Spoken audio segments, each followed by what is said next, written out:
I am Stella, 33 years old, and I work as a senior forensic accountant, tracking down hidden assets for a living. I spent my entire life trying to earn the love of a family that only saw me as a disposable nuisance. On Christmas Eve, they literally kicked me out into a blinding blizzard with nothing but a garbage bag laughing while they stole the home I paid for. They called me a desperate failure who could not survive on her own. They had absolutely no idea that a dusty wooden puzzle box left by my late grandfather held a nameless black bank card. A card that would not only prove I owned the very ground they stood on, but would give me the power to send them all to federal prison. Before I tell you exactly how I tore down their fake high society lifestyle brick by brick, let me know where you are watching from in the comments below. Hit that like button and subscribe if you believe toxic family members deserve exactly what is coming to them. The wind whipping off the Long Island Sound was brutal that night. I stood on the freezing stone porch of my parents' massive estate in Greenwich, Connecticut, shivering in a thin cardigan. The snow was falling fast already, coating the expensive manicured driveway. The heavy oak front door was wide open, spilling warm yellow light out onto the ice, but none of that warmth was meant for me. My mother, Cynthia, stood in the doorway wearing a cashmere wrap that cost more than my first car. Her face perfectly preserved by expensive procedures twisted into a sneer of pure disgust. She held a cheap black plastic trash bag in her manicured hands. Inside were the few basic items of clothing I had kept at my apartment. Without a single word of explanation, she hurled the heavy bag straight at my chest. The plastic hit me hard, bursting open upon impact with the icy stone porch. My clothes scattered across the wet snow. "Pick up your trash and get off my property," Cynthia said. Her voice was as cold as the winter air. "We are hosting the holiday gala tonight, and I will not have my guests seeing a pathetic mess lingering around the front door." I stared at my scattered sweaters, trying to process the sudden violence of the moment. I had arrived for our mandatory Christmas Eve dinner straight from a grueling week at my accounting firm. Instead of a greeting, I was met with an ambush. "Mom, what are you doing?" I asked, my teeth beginning to chatter. "Where is the rest of my stuff from the apartment?" My father, Harrison, stepped out from the warm hallway to stand beside my mother. He held a glass of expensive bourbon, looking down at me with the same disappointment he had directed my way since I was a child. "Your apartment is no longer yours, Stella," he declared flatly. "I contacted the building manager this morning and terminated the lease. The locks have already been changed and your remaining junk has been cleared out." Panic flared in my chest. "You cannot do that," I protested, stepping closer to the door but stopping when my father held up a hand. "I pay the rent on that apartment every single month. I have never missed a payment." "You pay the rent, but I am the primary legal signer on the lease," Harrison reminded me with a smug, self-satisfied grin. "I put my name on that paperwork 5 years ago because your credit was insufficient for that building. As the primary leaseholder, I have the absolute legal right to terminate the contract whenever I see fit. I saw fit to do it today." But why, I asked, the freezing wind biting through my clothes? Where am I supposed to go on Christmas Eve? My younger sister, Madison, appeared behind our parents. At 29, Madison was the undisputed golden child of the family. She was a lifestyle influencer whose entire online persona was built on projecting an image of effortless wealth. She leaned against the doorframe, her perfect hair cascading over a designer silk dress. "Do not be so dramatic," Stella Madison scoffed, rolling her eyes. "Jamal and I need that space. His trading firm is expanding, and he needs a secondary private office to set up his new trading floor monitors. Your tiny little tech setups were just taking up valuable real estate in a prime building." Jamal stepped up right behind Madison, wrapping his arms around her waist. He was 32, a charismatic day trader who had recently married my sister. He was wearing a custom-tailored suit that easily cost $5,000, complete with a flashy gold watch that caught the porch light. He looked down at me with absolute contempt. "Nothing personal," Stella Jamal said, offering a bright, empty smile. "Business is booming. My investors are demanding more attention, and I need a dedicated suite in the city. You understand how high finance works, right? Or maybe you do not, considering you just sit behind a desk looking at spreadsheets all day. You are just a glorified calculator. We need the space for real money-making operations. You are kicking me out into a blizzard so your husband can put more computer monitors in my living room. I asked Madison, my voice shaking with a mix of freezing cold and rising fury. You are 33 years old. Madison shot back, her tone dripping with venom. You are single, you are aging terribly, and you work a boring corporate job. You bring absolutely zero value to this family name. Jamal is actually building an empire. He is making us millions. The least you can do is get out of his way and stop being such a burden on our parents. Jamal smirked, tossing a crumpled $50 bill at my feet in the wet snow. I stared down at the crumpled green paper slowly absorbing freezing moisture from the ground. I did not cry.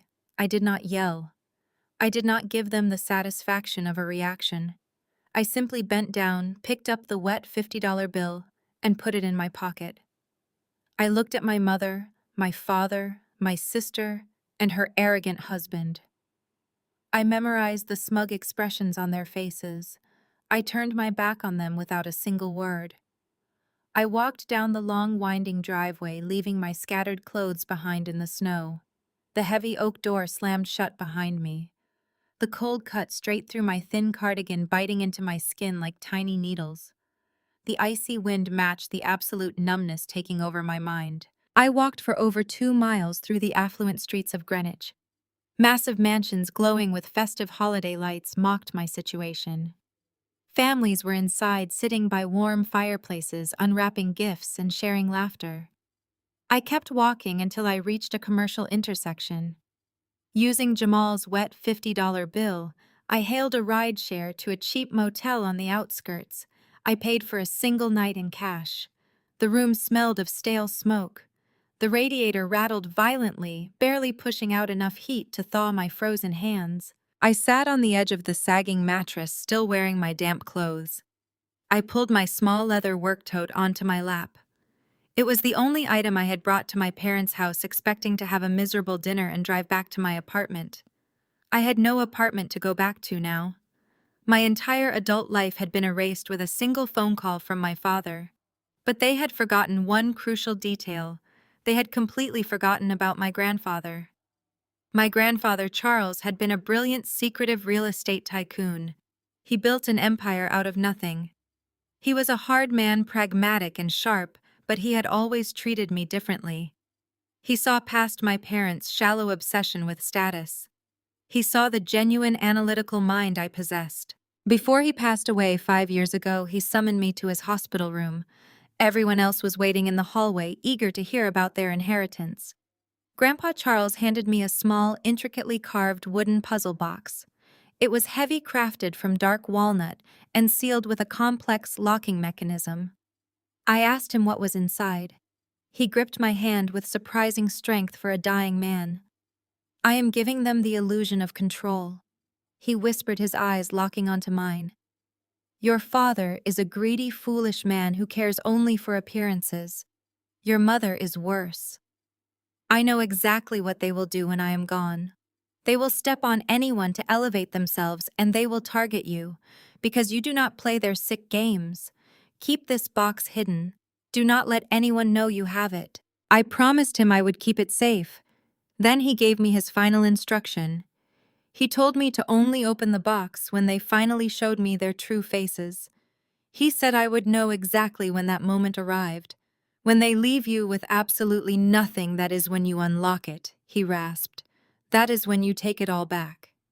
For 5 years, I kept that puzzle box hidden in my work tote.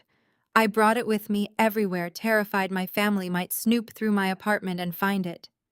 Through all their insults, their condescending remarks, and their blatant favoritism of Madison, I had kept the box closed. I kept hoping they would change. I kept holding on to the desperate illusion that maybe they loved me. Tonight they had thrown my belongings into a blizzard and left me homeless on Christmas Eve so my sister's husband could have a nicer office. The illusion was shattered. They finally showed me their true faces. My fingers were stiff from the cold as I pulled the wooden box from my bag. The puzzle mechanism was a series of sliding panels. Grandpa Charles had taught me how to solve these types of boxes when I was 10 years old. I slid the first panel to the left, pushed the top piece forward and engaged the hidden spring at the bottom. With a soft click, the wooden lid popped open. My heart hammered against my ribs. I looked inside the velvet-lined compartment. Nestled in the center was a thick, heavy metal card. It was matte black with no bank logo, no name, and no expiration date. The only identifying mark was a 16-digit sequence embossed across the front and a routing number engraved on the back. It felt like solid iron. Underneath the black card lay a small brass safety deposit box key. It bore the crest of an exclusive private wealth bank located in the heart of Manhattan. And beneath the key was a single piece of heavy parchment paper. I unfolded the paper carefully. It was a handwritten note from Grandpa Charles.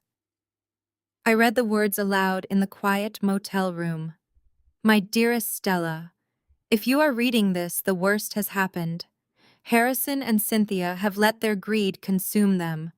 I knew they would eventually try to sacrifice you to protect their own fragile egos. They think they inherited my empire. They think they hold the keys to the kingdom. They are entirely wrong. I never trusted your father with my life's work. I trusted you. You have the analytical mind required to see the truth. You have the strength they lack. This card is your master key. This key opens the vault to your birthright. Go to the Manhattan branch. Present the card to the branch manager. The trust is waiting for its true owner. Take back what is yours, Stella. Do not show them an ounce of mercy. They certainly showed you none. The sun rose on the day after Christmas, casting a harsh, glaring light against the dirty motel window. I had not slept a single minute. I sat on the edge of the mattress, clutching the heavy metal card and the brass key. My mind raced with possibilities, processing my grandfather's final message. I needed to get to Manhattan immediately. I threw on my still damp cardigan and headed out to catch the earliest commuter train into the city. The ride was a blur of gray winter landscapes and the rhythmic clacking of the tracks. My body ached from the cold, but my focus remained razor sharp. I arrived in the financial district just as the morning rush began. Towering skyscrapers loomed above me, casting long shadows across the icy pavement. I found the address printed on the back of the brass key. It was an incredibly imposing building made of polished granite and dark glass. A highly discreet brass plaque near the heavy revolving doors read, "Sterling Heritage Trust." This was clearly not a normal commercial bank. It was a private wealth management firm catering exclusively to the ultra-rich. I pushed through the revolving doors and stepped into the sprawling lobby. The interior was magnificent, lined with imported Italian marble and glowing with warm golden light. Classical music played softly from hidden speakers. Several financial advisors in sharp, perfectly tailored suits walked briskly across the polished floor. I stood out entirely in this pristine environment. My clothes were deeply wrinkled and severely water-stained from the horrific blizzard. My hair was a completely tangled mess. I looked exactly like the desperate homeless woman my family had branded me to be. I slowly approached the main reception desk. A young teller with perfectly styled hair and a condescending smile looked up from her computer monitor. She scanned my disheveled appearance, her eyes dropping to my stained cardigan and scuffed shoes. Her polite smile instantly vanished, replaced by an expression of extreme annoyance. "Excuse me, miss," the teller said, her voice dripping with artificial sweetness. "I think you are in the wrong place. We do not have public restrooms here, and we certainly do not offer retail banking services. The subway station is 2 blocks down the street." I completely ignored her dismissive tone. I placed my hands flat on the polished mahogany counter. "I am not here for the restroom," I said, keeping my voice perfectly level. "I have an account here, and I need to speak with the branch manager immediately." The young teller let out a very short, highly patronizing laugh. She tightly crossed her arms and leaned far back in her leather chair. "Right, a real account. Listen, miss, our minimum balance requirement for a primary portfolio is $10 million. I highly doubt you have any business with our executive team. Now I am going to have to ask you to leave before I call security to escort you out." I did not argue. I simply reached deep into my coat pocket and slowly pulled out the heavy matte black metal card. I dropped it onto the marble counter. The card landed with a solid, echoing thud. "Scan it," I demanded. The teller rolled her eyes, picking up the heavy metal card with a dramatic sigh. "Fine. Let us see what this is." She swiped the card through the secure reader attached to her terminal. For 2 seconds, absolutely nothing happened. The teller opened her mouth to deliver another insult, but the words died in her throat. Her large computer monitor suddenly flashed a brilliant pulsing crimson red. The screen locked out entirely, displaying a massive blinking notification. Code Red Executive VIP Alert. Override protocol initiated. Authorized personnel only. A low, incredibly rhythmic chime began to echo from the security desk across the lobby. The teller stared at her screen, all the color draining from her face. Her hands began to shake uncontrollably. She looked up at me, her eyes wide with sudden absolute terror. "I am so sorry," she stammered frantically, pressing buttons on her keyboard. "Please wait right here, ma'am. Please do not move." Before I could even reply, a set of heavy frosted glass doors at the far back of the lobby swung open. A middle-aged man in a charcoal suit practically sprinted across the marble floor. He was sweating profusely, his face pale and stricken with panic. He nearly tripped over his own feet as he rushed toward the reception desk. He shoved the terrified teller aside and stared at the red flashing monitor. He turned to me, his breathing shallow and rapid. "Are you Stella?" he asked, his voice trembling slightly. "Yes, I certainly am," I replied. The man hurriedly straightened his tie and swallowed hard. "My name is David. I am the senior branch manager for Sterling Heritage Trust. We have been waiting for that card to be activated for 5 years. Please accept my deepest apologies for the delay. Come with me immediately." David did not even wait for a response. He ushered me away from the front desk, bypassing the stares of the other employees. He quickly led me down a long, highly secure hallway, swiping his own biometric badge to open a reinforced steel door. We entered a completely soundproof glass-walled vault room, located deep inside the building. The room contained a massive conference table, several leather chairs, and a secure terminal. David locked the heavy door. He turned to face me with a serious expression. "Your grandfather Charles was our most valued client. When he passed away, the public narrative claimed he left his entire estate to your father Harrison. That was a meticulously crafted lie. Charles never left his fortune to Harrison. Instead, your grandfather placed his $150 million real estate and liquid asset portfolio into an irrevocable blind trust. Every single property and account your parents use belongs to this trust, and you, Stella, now own absolutely everything." I stood perfectly still right in the dead center of the soundproof vault, letting David's words settle into the frozen space between us. "Every single property and account your parents use belongs to this trust. And you, Stella, right now own absolutely everything." The sheer magnitude of his statement felt exactly like a physical weight pressing down on my chest. I looked at the dark walnut table, my mind racing through the thousands of interactions I had endured with my family over the last 5 years. They had flaunted their wealth at every possible opportunity. They had belittled my apartment, mocked my career, and treated me like a pathetic charity case. Yet, according to the senior branch manager standing in front of me, they had been living on my dime the entire time. "Explain the mechanics to me," I demanded, my voice steady despite the adrenaline flooding my veins. "I need to understand exactly how my father accessed these funds if he was not the actual owner." David quickly took the seat across from me. He opened a secure laptop embedded in the table and typed in a complex sequence of passwords. He turned the screen so I could see the cascading lines of financial data.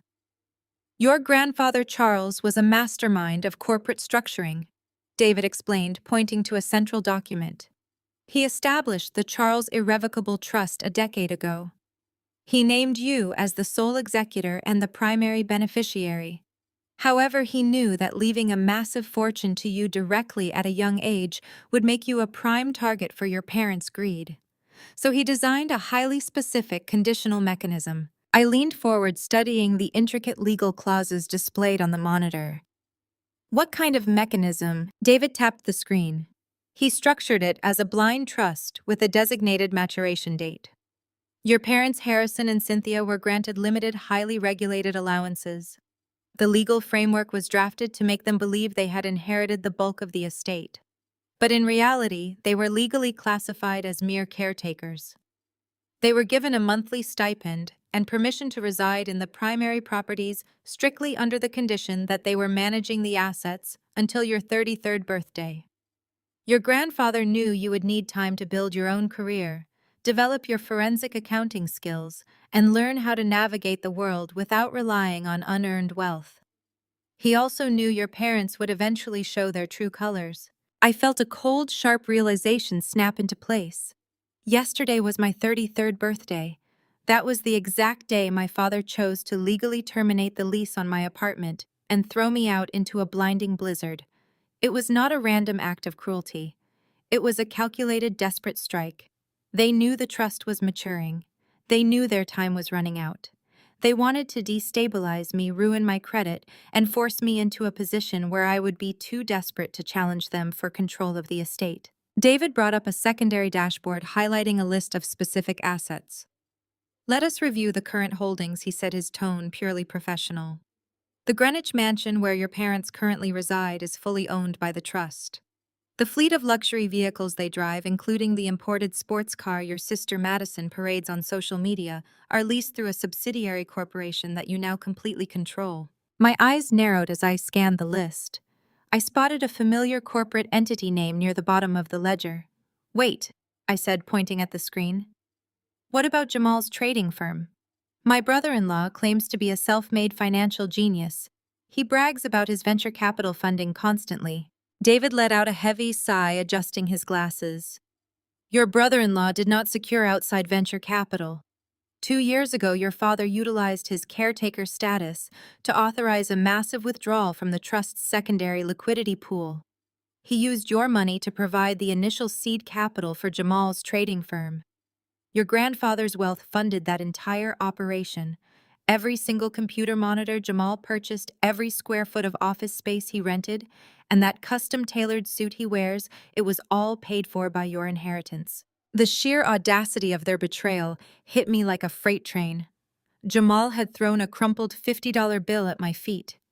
He had told me to take a rideshare to a homeless shelter. He did all of this while standing on my property wearing clothes bought with my money and running a business funded by my grandfather. The rage that had been simmering inside me since Christmas Eve instantly turned into a glacier of pure calculating ice. I was not just going to take back my money, I was going to systematically dismantle their entire existence. What do we do now? I asked, leaning back in the leather chair. I want absolute control over every single penny. I want to see every transaction, every wire transfer, and every withdrawal they make. David reached into his briefcase and produced a thick stack of legal documents. He handed me a solid gold pen. You need to officially activate the executive override clause, he instructed. This was the final fail-safe your grandfather built into the trust. By signing these documents, you instantly revoke your parents' caretaker status. You will assume total, unmitigated control over the entire portfolio. More importantly, this clause grants you total surveillance over the trust's outgoing cash flow. You will be able to monitor their financial movements in real time without alerting them to the change in command. I grabbed the heavy gold pen and quickly signed my name on the dotted line of every single page. David collected the documents confirming the executive override was active. The laptop screen refreshed, granting me total visibility into all of their stolen finances. The hunt for them had officially begun. I did not freeze the accounts. Freezing the assets immediately would have alerted my father and Jamal that their access had been compromised. It would have given them time to destroy financial records, cover their tracks, or flee the jurisdiction. As a forensic accountant, my specialty was dissecting complex financial webs and building airtight criminal cases from the shadows. I needed to see exactly where my money was going before I snapped the trap shut. I rented an incredibly secure top-floor penthouse right in the very center of Manhattan, using the black card meticulously setting up a temporary, highly advanced command center. I immediately ordered 3 massive ultra-high-resolution monitors and personally connected them to a completely dedicated military-grade encrypted server to ensure absolute operational security. For the next 72 hours, I barely slept. I lived on black coffee and adrenaline, diving deep into the digital ledgers of the Charles Irrevocable Trust. The sheer volume of financial data was staggering. My grandfather had built a highly diversified portfolio of commercial real estate, municipal bonds, and liquid assets. But as I began mapping the cash flow from the past 2 years, a very specific and disturbing pattern emerged. I isolated the primary liquidity pool, the account my father had been granted limited access to for property maintenance and basic living expenses. The account showed dozens of massive, highly irregular wire transfers. These were not routine payments for landscaping or property taxes. These were massive outflows of capital, often exceeding $500,000 at a time. I traced the routing numbers attached to the wire transfers. They were not going to legitimate domestic vendors or established investment funds. The money was being aggressively funneled into a complex network of offshore shell companies. I spent an entire, exhausting night meticulously pulling obscure public registry data and continuously cross-referencing deeply buried corporate incorporation documents originating from the Cayman Islands and the Bahamas. The paper trail was incredibly convoluted, specifically designed to confuse normal auditors. However, I easily broke through the firewall. Every single one of those carefully hidden offshore shell companies pointed directly back to one single individual, Jamal. My brilliant self-proclaimed financial genius of a brother-in-law was systematically bleeding my grandfather's trust fund dry. I sat back in my desk chair, staring at the glowing monitors in the dark penthouse. The scale of the embezzlement was breathtaking. My father was legally required to act as a fiduciary, meaning he was legally bound to protect the trust's assets. Instead, he had granted Jamal unchecked backdoor access to the primary accounts. They were wiring hundreds of thousands of dollars out of the country every single month. But the offshore accounts were just the first layer of the deception. I needed to know exactly what Jamal was doing with the money once it left the United States. As I ran a sophisticated tracing algorithm to follow the offshore capital, my personal cell phone buzzed on the desk. It was the family group chat. I had muted the notifications months ago, but I kept the chat active strictly for observational purposes. I opened the messaging app and felt a fresh wave of revulsion wash over me.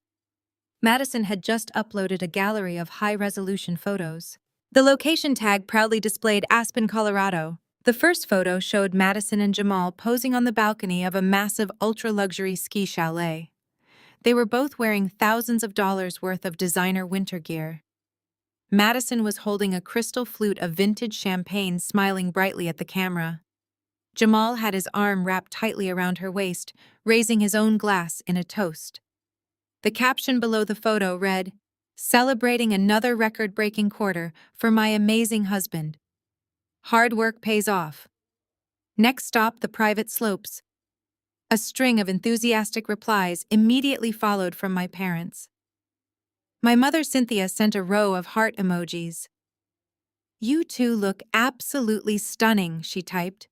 "Enjoy the snow, darlings. You have earned every bit of this luxury." My father chimed in right after her. "Proud of you, Jamal. Keep crushing those market projections. The family legacy is in excellent hands." I zoomed in on the photograph of Madison and Jamal. I looked at the imported champagne, the custom ski jackets, and the sprawling mountain chalet behind them. I cross-referenced the date of their trip with the banking data displayed on my monitors. I found the exact transaction immediately. 2 days ago, a wire transfer of $85,000 had been routed from my trust account to a luxury concierge service in Aspen. I was funding their glamorous lifestyle. Every drop of that vintage champagne, every night in that exclusive chalet, and every piece of designer clothing they wore was purchased with money they had stolen from me. They had thrown me out into a freezing blizzard on Christmas Eve with absolutely nothing. They had laughed in my face and told me I was a pathetic failure who needed to take a rideshare to a homeless shelter. And right at this exact moment, they were toasting to their success using my stolen inheritance. They truly believed they had won. They thought they had successfully discarded the only person in the family who could expose their lies. I set my phone face down on the heavy wooden desk. The deep anger I felt was no longer hot or chaotic. It was perfectly cold, exceptionally controlled, and entirely lethal. I turned my attention to the glowing monitors. The tracing algorithm had finished compiling the final destination of Jamal's offshore transfers. Data populated across the screen revealing the true nature of his supposed financial empire. He was not investing the money into the market. He was not generating record-breaking returns. The truth was far more sinister, and it gave me the exact weapon I needed to destroy them all. I pressed a single key to save all the encrypted files. I slowly opened a new window on my central monitor, pulling up the official corporate registration for Jamal's company, Apex Horizon Capital. On paper, it looked like a highly sophisticated investment firm catering to the elite of the financial world. He had a flashy website boasting proprietary algorithms, artificial intelligence-driven market predictions, and a roster of wealthy clients. But as I cross-referenced the incoming capital against his actual market trades, the facade crumbled immediately. Jamal was not a financial genius. He was barely even a day trader. The official brokerage accounts attached to his firm showed minimal activity. He was making sporadic amateurish trades that consistently lost money. The proprietary algorithm he constantly bragged about at family dinners did not exist. His entire operation was a complete mirage designed to blind greedy investors with the promise of impossible returns. I traced the money flowing into his firm from his wealthy clients. They were transferring millions of dollars into his control, believing he was multiplying their wealth. But none of that capital was entering the stock market. Jamal was funneling their investments directly into his own offshore shell companies to fund his lavish lifestyle. The real horror of his operation became clear when I analyzed how he kept his investors satisfied. A successful investment firm pays dividends based on actual market profits. Since Jamal was losing money on every legitimate trade he attempted, he had no real profits to distribute. To keep his wealthy clients from asking questions and demanding their principal investments back, he needed a constant, massive source of liquid cash. That was exactly where my grandfather's trust fund came into play. I watched the digital pathways illuminate across my screens. Jamal was executing a classic textbook Ponzi scheme, but with a highly sinister twist. Instead of solely relying on new investor money to pay off older investors, he was using my inheritance as his personal slush fund. Whenever an angry client demanded a return on their investment, Jamal would authorize a massive wire transfer from my trust account, route it through his Caribbean shell companies to wash the origin, and then deposit it into the client's account, disguised as trading profits. He was literally stealing my money to pay his fake dividends. He was keeping the entire fraudulent house of cards from collapsing by bleeding my legacy dry. I initially assumed my sister was just a foolish, shallow victim in all of this. I thought Madison was simply enjoying the spoils of her husband's supposed success without understanding the mechanics of his business. I was completely wrong about her. Madison was entirely complicit in this massive fraud. I opened her highly curated social media profiles on my secondary monitor. She had millions of followers who believed she was a wildly successful lifestyle influencer, landing massive brand deals with luxury fashion houses and high-end cosmetics companies. I hacked into the financial records of her personal limited liability company. The truth was absolutely pathetic. No luxury brands were actually paying her. Her engagement metrics were artificially inflated using purchased bot farms. The massive sponsorship checks she claimed to be receiving were actually direct deposits from Jamal's offshore accounts. They were laundering the stolen trust money directly through her fake influencer business. Madison knew they were hemorrhaging cash every single day. She knew Jamal was not making real money. She willingly participated in the money laundering operation to maintain her fake billionaire persona online. She was actively helping him steal from our family estate just so she could post pictures of designer handbags and private jet flights. The glamorous life she constantly used to mock my corporate job was entirely funded by my stolen inheritance. As I dug deeper into the corporate structure of Apex Horizon Capital, I found the darkest secret of all.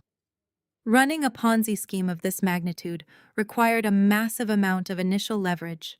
Jamal had taken out tens of millions of dollars in high-interest corporate loans to secure premium office space hire staff, to maintain the illusion, and host extravagant networking galas to lure in new victims.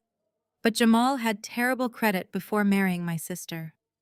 No legitimate banking institution would have approved those massive loans without an incredibly secure guarantor. I pulled up the digitized loan agreements from the lending institutions. My blood ran cold as I scanned the signature pages. Jamal had not secured the loans himself. He had explicitly listed my father Harrison as the primary guarantor for every single fraudulent loan. He had used my father's reputation, his social standing in Greenwich, and his perceived ownership of my grandfather's estate as the ultimate collateral. I zoomed in on the signatures. Some appeared to be digitally manipulated, but others were completely genuine. My father had willingly signed documents pledging assets he did not actually own to back a fraudulent company. Jamal had masterfully set up his own father-in-law. When the Ponzi scheme inevitably collapsed when the wealthy investors realized their money was gone and the authorities came knocking, Jamal had a perfect exit strategy. The legal liability would fall entirely on Harrison.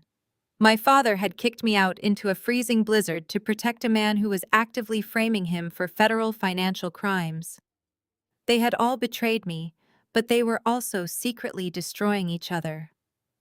I leaned back in my chair, staring at the undeniable proof of their impending ruin. I carefully reviewed the entire digital dossier one last time to ensure nothing was missed.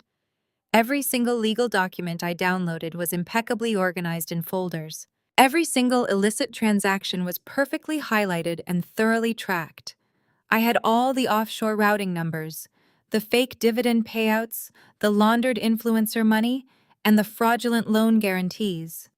I smiled coldly at the glowing screens. The trap was fully set and primed. Now I just needed to patiently wait for the absolute perfect moment to spring it and watch their fake world burn to ashes entirely. I smiled coldly at the glowing screens. The trap was fully set and primed. Now I just needed to patiently wait for the absolute perfect moment to spring it and watch their fake world burn to ashes entirely. But my forensic instincts urged me to look just a little deeper. I had mapped out Jamal and his fraudulent trading firm. I had completely exposed my sister and her fake influencer money laundering operation. However, the financial puzzle still had one glaring missing piece. If my father was the primary guarantor for Jamal and his massive corporate loans, how was he funding his own extravagant lifestyle? Harrison had always projected the image of a highly successful patriarch. He paid exorbitant monthly dues at the most exclusive country clubs in Connecticut. He hosted lavish dinner parties. He wore custom suits and drove imported cars. Yet as I pulled up his personal banking ledgers, the reality of his situation was shockingly pathetic. Harrison was completely broke. His personal checking accounts were dangerously close to being overdrawn. He had completely maxed out every single high-limit credit card in his name. His supposed wealth was nothing but smoke and mirrors, held together by mounting debt and desperate financial juggling. I scanned his transaction history from the past 6 months, searching for the exact mechanism he used to keep his head above water. Suddenly, a massive, glaring deposit caught my eye. Just 3 months ago, a private lending institution had wired exactly $4 million directly into my father and his primary account. I immediately ran a trace on the transaction identifier.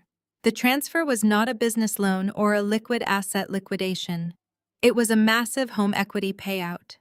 My father had successfully applied for and received a $4 million second mortgage on the Greenwich estate. I sat forward in my chair, staring at the screen in absolute disbelief. You cannot mortgage a property you do not legally own. As the senior branch manager had clearly explained to me, the Greenwich mansion was entirely owned by my grandfather and his blind trust. Harrison was merely a designated caretaker with absolutely no legal right to leverage the property. I quickly bypassed the lending institution and its security firewall to retrieve the original mortgage application. The documents loaded onto my screen, and the sheer audacity of his crime was breathtaking. My father had deliberately submitted completely fabricated property deeds. He had forged official trust documents to falsely present himself to the private lender as the sole undisputed owner of the Greenwich estate. He had committed textbook undeniable federal mortgage fraud. This was a severe felony that carried a mandatory federal prison sentence. He had signed his own death warrant just to keep up appearances at the country club. But the timeline still bothered me. If my father had secured $4 million just 3 months ago, why were they so incredibly desperate for cash right now? Why did they go to such extreme lengths to throw me out of my apartment on Christmas Eve? The violence of that night had always felt unhinged even for them. My father claiming he needed the space for Jamal and his trading floor monitors was a convenient excuse, but liars always use anger to mask panic. I cross-referenced the date of my eviction with Jamal and his corporate trading accounts. The answer appeared on my monitor like a flashing beacon. On the morning of December 24th, the exact same day I was kicked out into the blizzard, Jamal and his firm were hit with a massive catastrophic margin call. A group of wealthy aggressive investors had suddenly demanded the immediate withdrawal of their capital. Jamal did not have the cash to pay them. The offshore accounts were temporarily frozen due to a holiday banking delay. If Jamal failed to meet that margin call by the end of the day, his entire firm would be subjected to an automatic regulatory audit. The authorities would step in, inspect his ledgers, and instantly uncover the multi-million-dollar Ponzi scheme. They were backed into a corner and facing immediate federal prison time. I pulled up the legal documentation regarding my apartment lease. My father had constantly reminded me that he was the primary legal signer. I paid the rent, but his name controlled the contract. What he never mentioned was that my apartment was a highly coveted luxury unit in a tightly controlled market. It held a massive security deposit and a lucrative buyout clause. I hacked into the property management database to see exactly what Harrison had done on Christmas Eve. He did not just terminate my lease to give the space to Jamal. That was a pathetic lie. He had ruthlessly sold the highly sought-after lease rights to a wealthy foreign buyer who was desperate for immediate residency. By legally evicting me, my father instantly triggered a massive cash buyout from the building management and reclaimed the entire bloated security deposit. He secured hundreds of thousands of dollars in a matter of hours. The money was wired straight into Jamal and his failing firm to satisfy the angry investors and stop the regulatory audit. They literally sold my safety for a temporary financial bandage. They threw their own flesh and blood into a freezing winter storm simply to keep their fraudulent empire breathing for one more month. I sat alone in my secure penthouse, feeling the last remaining shreds of familial loyalty evaporate from my soul. Every decision they made was driven by pure malice and greed. They robbed my grandfather, defrauded financial institutions, and sacrificed my well-being to protect Jamal. The pain of their rejection was entirely gone now, completely replaced by the cold, mechanical precision of a forensic executioner. I meticulously compiled every forged signature, every illegal transfer, and every piece of fraudulent leverage into a single undeniable federal dossier. I saved all evidence to my encrypted server, ensuring nothing could be deleted. With the digital vault secured, I began organizing the irrefutable dossier. I needed to ensure that when the hammer finally fell, not a single one of them could wriggle out on a technicality. I pulled the IP logs from the banking mainframe.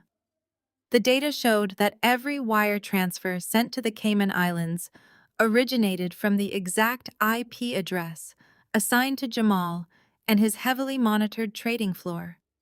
He had practically gift-wrapped his own digital fingerprints. Next, I pulled the high-resolution scans of the mortgage documents my father had submitted. I placed Harrison and his forged signatures side by side with a verified copy of Grandfather Charles and his actual handwriting. The forgery was laughably amateurish. Harrison had copied the loop of the letter C, but entirely missed the aggressive slant Charles always used.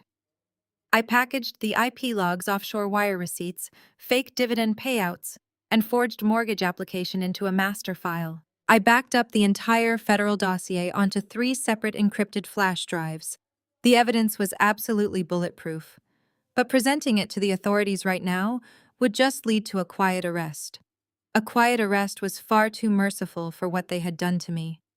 I wanted a spectacle. I wanted them to feel the exact same public humiliation they had subjected me to my entire life. I picked up my secure phone and called David at the Sterling Heritage Trust. I told him I needed to set a very specific trap. I instructed him to draft a formal letter from the bank addressed directly to Harrison. It needed to look like a standard automated request from the compliance department. David agreed immediately. We crafted the language to sound perfectly bureaucratic. The letter stated that the primary liquidity pool associated with the Charles Irrevocable Trust had been flagged by an automated system for a routine financial audit. The notice formally demanded that Harrison provide a comprehensive accounting of the last 24 months of withdrawals. It set a firm deadline of January 2nd. We mentioned the exact offshore routing numbers Jamal had been using, framing it as a simple clerical verification. It was the perfect bait. It was terrifying enough to make them panic, but vague enough to make them believe they could still lie their way out of it if they just moved fast enough. David printed the notice on the thickest, most intimidating watermarked bank stationery available. He sent it to the Greenwich estate via priority overnight courier. I sat back in the leather chair of my penthouse, keeping my eyes glued to the family group chat on my secondary monitor. I knew exactly what time the courier was scheduled to arrive. At precisely 10 in the morning, the notification chime on my phone shattered the silence of the room. The trap had officially snapped shut. Harrison sent the first message. He uploaded a blurry, frantic photograph of the bank notice. The text below it read in all capital letters, "Jamal, call me right now. We have a massive problem. The bank is asking for the Cayman transfer records." "I thought you said those were untraceable," Jamal replied 3 minutes later. His message was typed in a rush, lacking his usual arrogant punctuation. "Calm down, Harrison. Do not put anything else in writing. It is just a routine system glitch. I will handle it." Madison quickly joined the chaotic digital thread. "What is going on? My credit card just declined at the boutique." "Jamal, did you forget to transfer the allowance again?" Cynthia immediately followed. "Harrison, why is the bank asking about the liquidity pool? You promised me everything was secure." The sheer panic radiating from the screen was deeply satisfying to watch. They were scrambling like rats on a sinking ship. Harrison sent another rapid-fire message to the group. "Jamal, the notice specifically names the offshore accounts.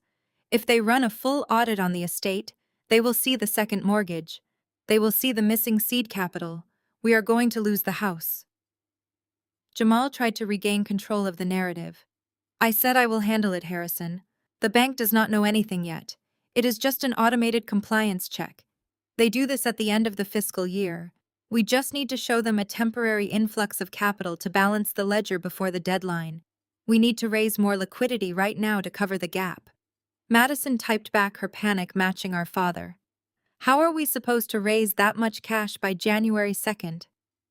We spent the buyout money from Stella and her apartment on the last margin call. We are completely tapped out." I read that specific message over and over again.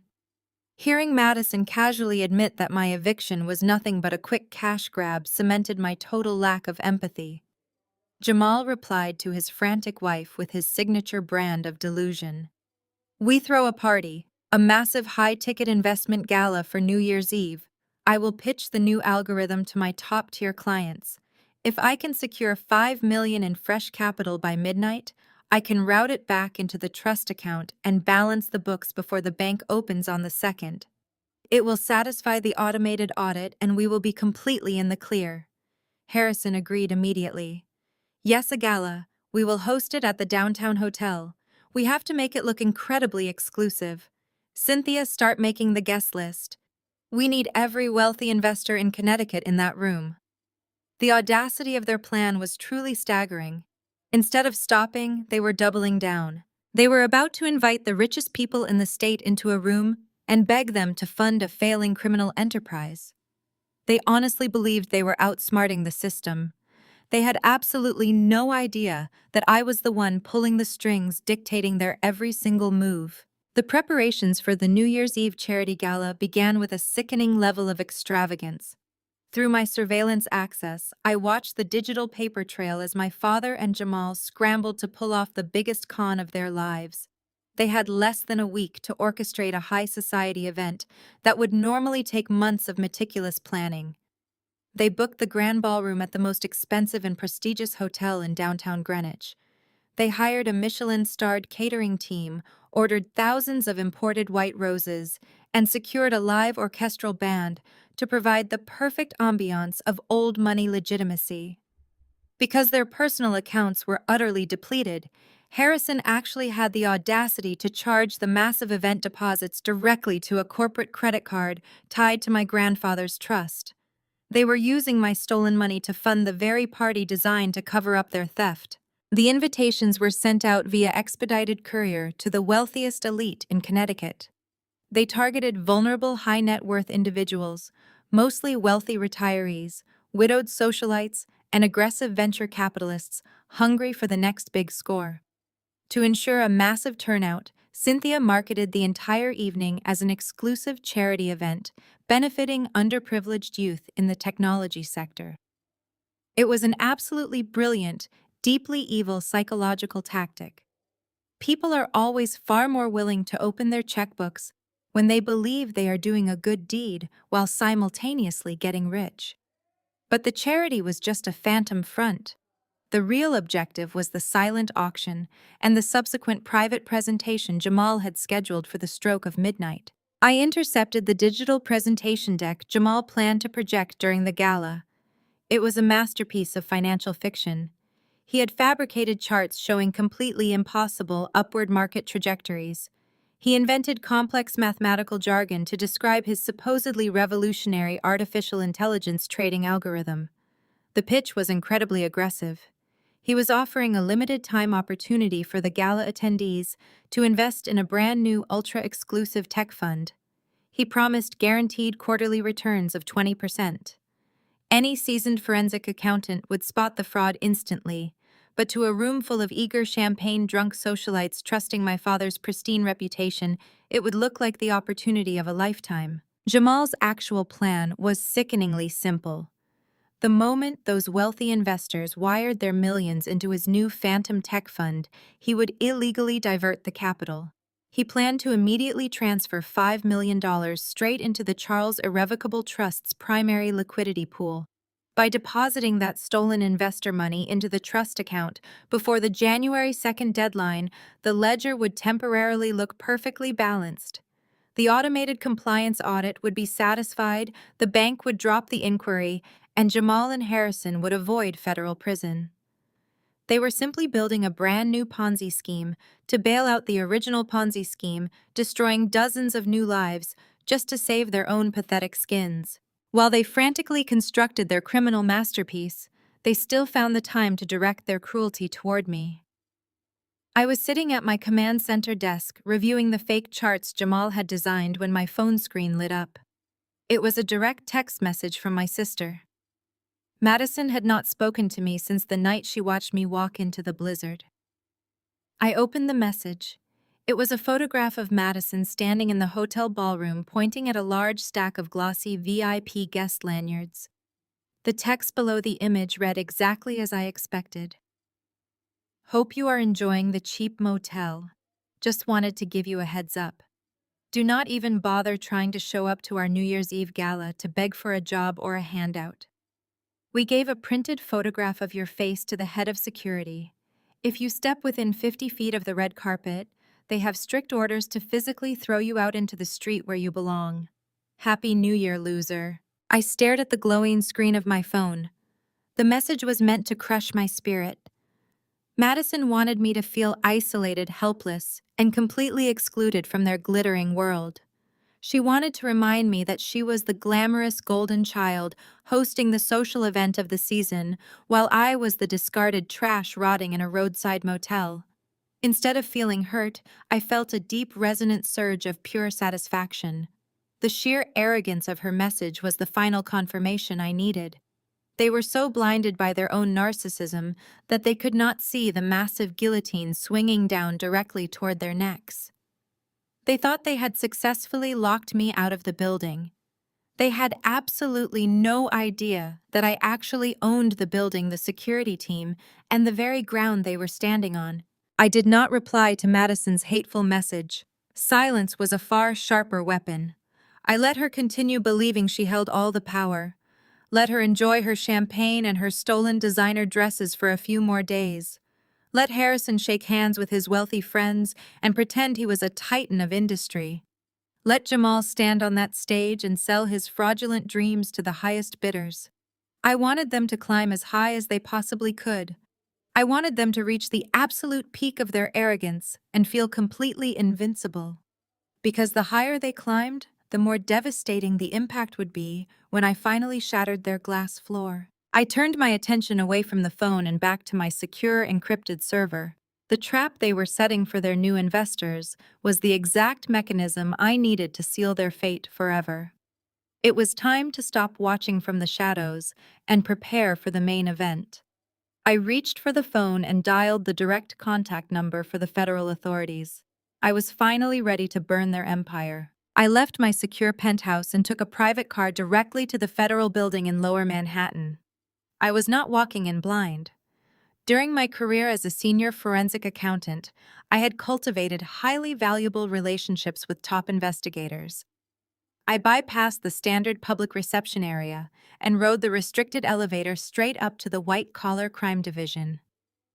Waiting for me in a secure, windowless briefing room were two highly seasoned operatives, Agent Mitchell from the Federal Bureau of Investigation and Agent Ramirez from the Internal Revenue Service Criminal Investigation Division. I placed the 3 encrypted flash drives directly onto the steel table. I did not waste a single second on pleasantries. I projected the master file onto the screen and began walking them through the financial slaughterhouse my family had built. I showed them the forged mortgage application first. Agent Mitchell leaned forward, his eyes narrowing as he analyzed the blatant discrepancies in my father's fabricated signatures.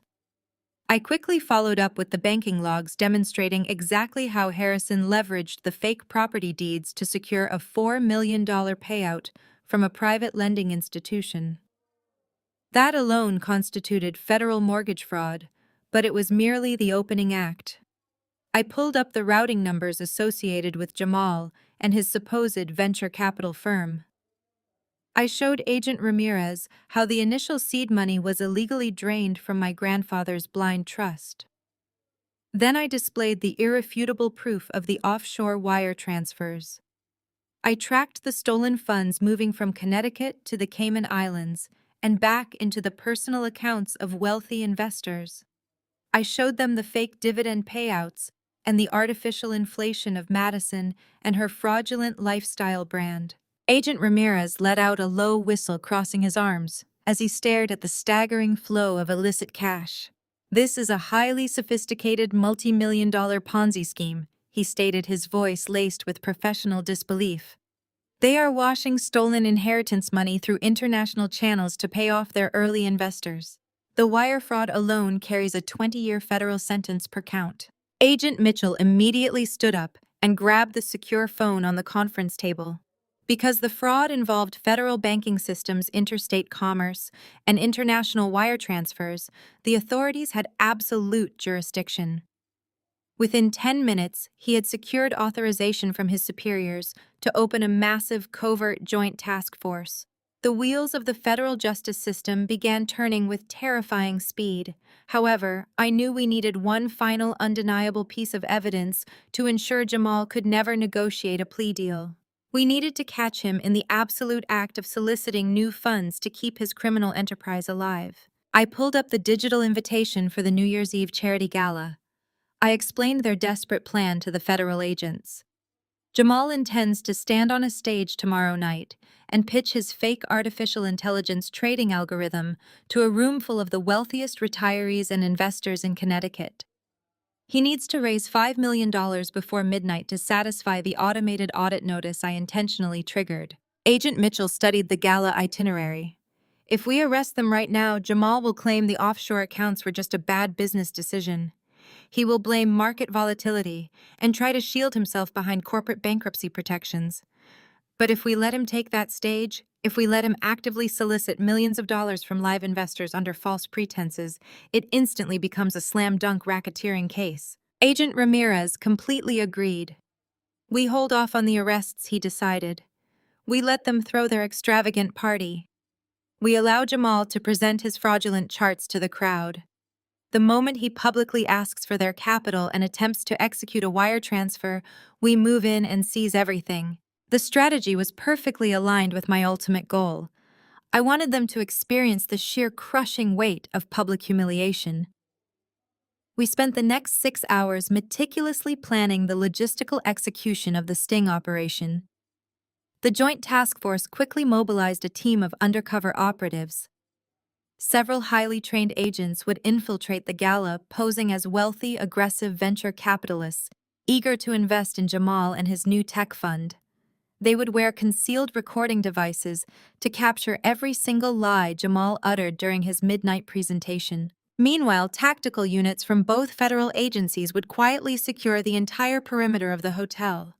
They would lock down the loading docks, the underground parking garage, and all the employee exits to ensure my father and Jamal had absolutely no path of escape.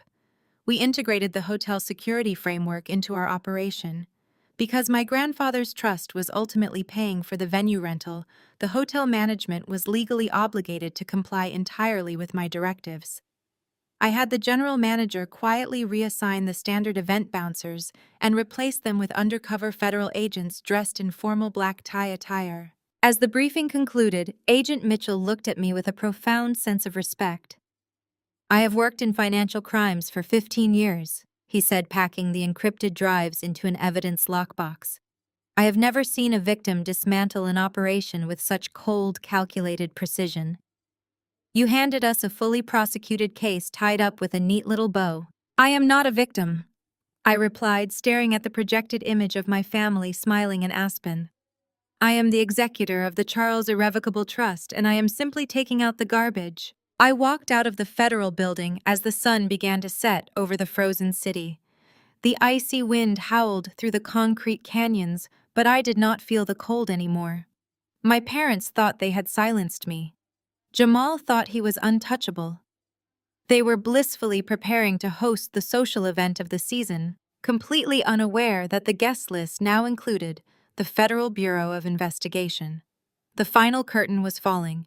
New Year's Eve descended upon Greenwich with a bitter, freezing wind, but inside the grand ballroom of the downtown hotel, the atmosphere was suffocatingly warm and dripping with stolen opulence.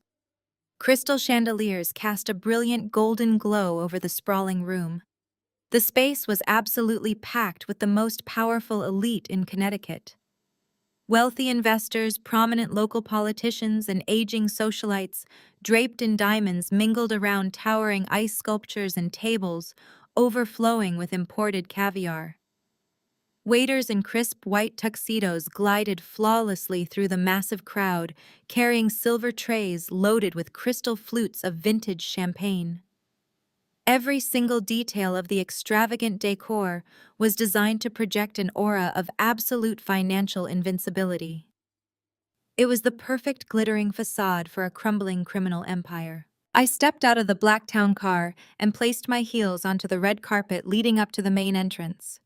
I was no longer the freezing, discarded woman shivering in a damp cardigan on a snowy porch. I wore a breathtaking, custom-tailored emerald green designer suit that fit with razor-sharp precision. The silk fabric caught the flash of the venue lights, radiating pure authority and control. My hair was styled perfectly, and my expression was completely unreadable. Flanking me on either side were two top-tier corporate litigators from my grandfather's primary legal team. They wore immaculate dark suits and carried heavy leather briefcases containing the exact legal instruments needed to execute my total takeover of the estate. We bypassed the crowded valet station and walked directly toward the massive double doors of the main lobby. The undercover federal agents I had coordinated with earlier were already in position. I spotted Agent Mitchell standing discreetly near the coat check, wearing a tuxedo and an earpiece completely hidden by his collar. He gave me a single imperceptible nod. The perimeter was entirely secure. Jamal and Harrison had no escape routes left. We entered the grand foyer, just as the string quartet began playing a lively classical piece inside the main ballroom. The sheer volume of wealth packed into the adjacent room was staggering. I stood at the threshold, taking in the glittering crowd. My father was holding court near the center ice sculpture, laughing loudly, with a group of aggressive venture capitalists. He looked incredibly smug, swirling his expensive bourbon and playing the role of the undisputed titan of industry. Across the room, Jamal was working the crowd with terrifying efficiency. He was shaking hands, patting shoulders, and whispering promises of guaranteed returns into the ears of wealthy widows and eager politicians. They were actively reeling in their next batch of victims. Then my eyes found my younger sister. Madison was standing near the grand staircase, wearing a shimmering, heavily beaded gown that plunged dramatically at the neckline. She was posing for a photographer, flashing her brilliant practiced smile while holding a glass of champagne. She was actively performing her fake billionaire lifestyle brand for her social media followers. She lowered her glass to check her phone, and as she turned, her gaze swept across the entrance. Her eyes locked directly onto mine. The practiced glowing smile vanished from Madison's face in less than a second. Her jaw actually dropped as she took in my appearance. She stared at the custom-tailored emerald suit, the impeccable styling, and the two intimidating corporate litigators standing guard on either side of me. Her shock quickly morphed into pure, unadulterated rage. The very sight of me standing tall and exuding absolute power fundamentally broke her brain. I was supposed to be destroyed. I was supposed to be freezing hungry and begging for scraps at a cheap roadside motel. Seeing me project total dominance shattered the fragile reality she had built. Madison slammed her champagne glass onto a passing waiter's tray, spilling half the expensive liquid onto the marble floor. She marched straight across the foyer toward me, her heels clicking aggressively against the polished stone. Her face twisted into a mask of ugly, vindictive fury. She pointed a manicured finger directly at my chest, completely ignoring the two powerful lawyers standing right beside me. "Security!" Madison shrieked, her shrill voice cutting through the elegant classical music echoing from the ballroom. "I told you to keep the trash out." Several guests turned their heads, alarmed by the sudden outburst. Madison did not care about the audience. She stepped within inches of my face, her breath smelling strongly of alcohol. "What do you think you are doing here, Stella?" Madison hissed, her eyes wild with anger. "Did you honestly think you could just put on a fake designer suit and crash my gala? You are a pathetic loser. You have absolutely zero money and zero connections. I gave the head of security a clear photograph of your face. You are supposed to be banned from this property. I am going to have you physically dragged out into the street." I did not flinch. I did not step back. I looked at my sister with a level of cold detachment that made her pause. She expected me to cower. She expected the scared, compliant older sister who always took the abuse to keep the peace. I simply adjusted the cuff of my emerald jacket and offered a small, terrifyingly calm smile. "You are making a massive scene, Madison," I said, my voice barely above a whisper, yet carrying enough authority to make her blink. "These people are looking at you. You are ruining your own carefully curated aesthetic. I do not care who is looking." Madison snapped, her face flushing a deep, angry red. "Security, Get over here right now and remove this pathetic woman. She is trespassing on a private exclusive event. I will not ask you again. Madison continued, her voice rising to a near hysterical pitch as two large men in dark suits immediately stepped forward. Throw her out into the freezing snow right now. The guards did not move a single inch toward me. Madison spun around to face them, her heavy beaded gown swishing aggressively against the marble tiles. She glared at the two imposing men in dark suits, her face turning an even deeper shade of crimson. I gave you a direct order, she shrieked, her voice echoing off the high ceilings of the grand foyer. Grab her by the arms and throw her out immediately. The head of security, a tall, broad-shouldered man with a severe expression, simply crossed his hands in front of him and stared blankly over her head. He completely ignored her frantic demands. The commotion had finally drawn the attention of my parents. Harrison and Cynthia rushed out from the main ballroom, pushing their way through the gathering crowd of curious onlookers. Cynthia gripped her diamond necklace, her eyes scanning the scene before locking onto me. She let out a sharp, derisive laugh. Are you here to beg for a job, you ugly dropout? Cynthia sneered, her voice dripping with absolute contempt. Did you finally run out of cash at that cheap motel? Harrison stepped in front of my mother, puffing out his chest to project the false authority he had relied on his entire life. He pointed a perfectly manicured finger at my face. You have a lot of nerve showing your face here tonight, Stella, he growled. This is a highly exclusive charity gala. We are hosting the most important investors in the state. You are deliberately trying to humiliate us, but it will not work. He turned his attention to the head of security, adopting his most commanding, authoritative tone. I am the host of this event. I demand that you remove this woman from the premises right this second. If you do not comply, I will personally ensure you and your entire staff are fired before midnight. The head of security did not flinch. He did not reach for his radio. He simply looked at Harrison with a mixture of pity and professional indifference. The silence in the lobby stretched into a tense, agonizing void. Harrison's face turned purple with rage as he realized his commands were entirely ineffective. My two corporate litigators smoothly stepped forward from my side. The taller lawyer opened his heavy leather briefcase with a crisp snapping sound that cut through the tension. He pulled out a thick stack of legal documents printed on heavy watermarked paper. He handed the primary document directly to the head of security. This is a binding federal injunction and a direct declaration of ownership, the lawyer stated clearly, ensuring his voice carried across the foyer. The head of security took the document, adjusted his earpiece, and quickly scanned the signature on the final page. He gave my lawyer a curt, respectful nod. He then turned to his men and raised his hand, signaling them to stand completely down. They stepped back, clearing a wide path for me. Harrison stared at the guards in absolute bewilderment. "What are you doing?" he shouted, spit flying from his lips. "I paid for this venue. I signed your checks. You work for me."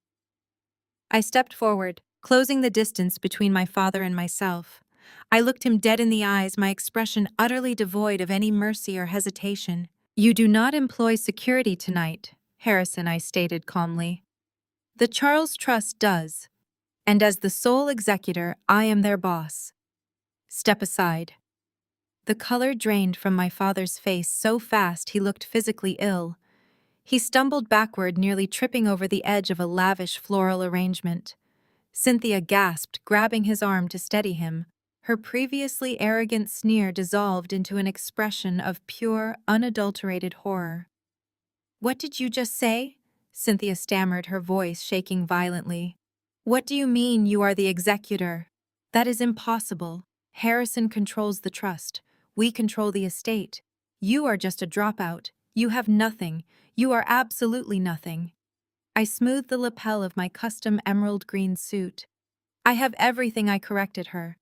"The lease for this ballroom, the catering contract, the flowers and the security detail were all paid for using a corporate credit card tied directly to the primary liquidity pool of the Charles Irrevocable Trust. Since I activated the executive override clause yesterday morning, I legally assumed total control over every single penny. I own the venue tonight. You are merely guests at my party, And right now, you are standing in my way." Madison let out a loud, dramatic wail. She clutched her head, her carefully styled hair becoming disheveled. "You cannot do this to us," she cried, stomping her expensive heels on the floor. "Jamal needs this gala to secure his new tech fund. We need this money. You are ruining my life." I turned my piercing gaze toward my younger sister.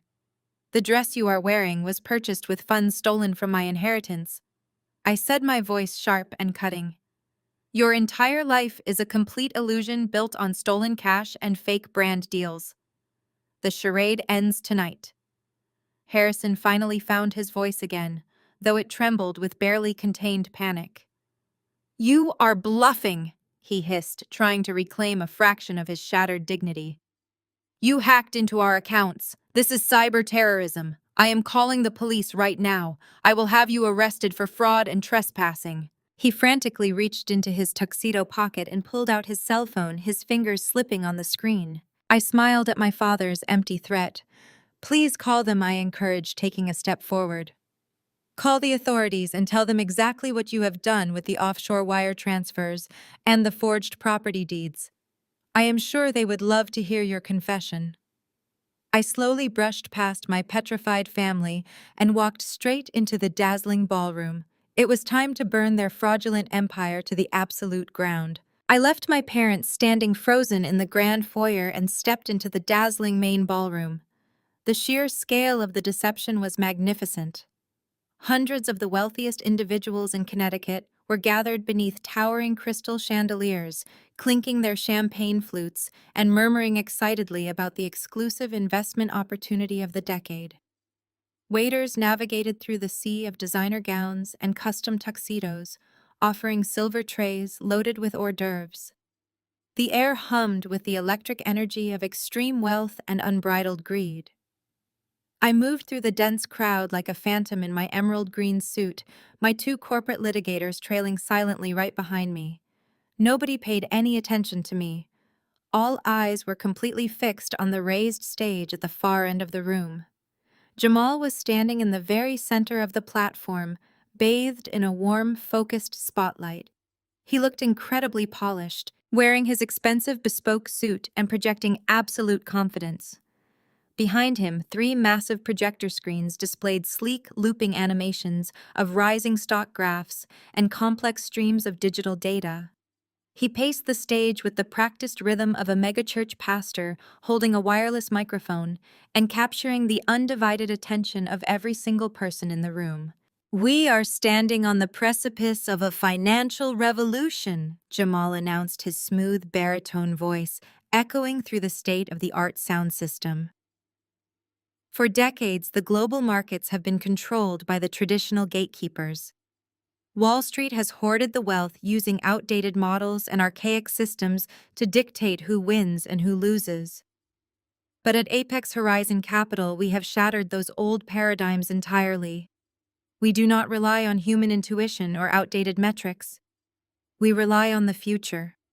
He paused for dramatic effect, sweeping his gaze across the captivated audience. He raised his free hand toward the enormous digital screens behind him.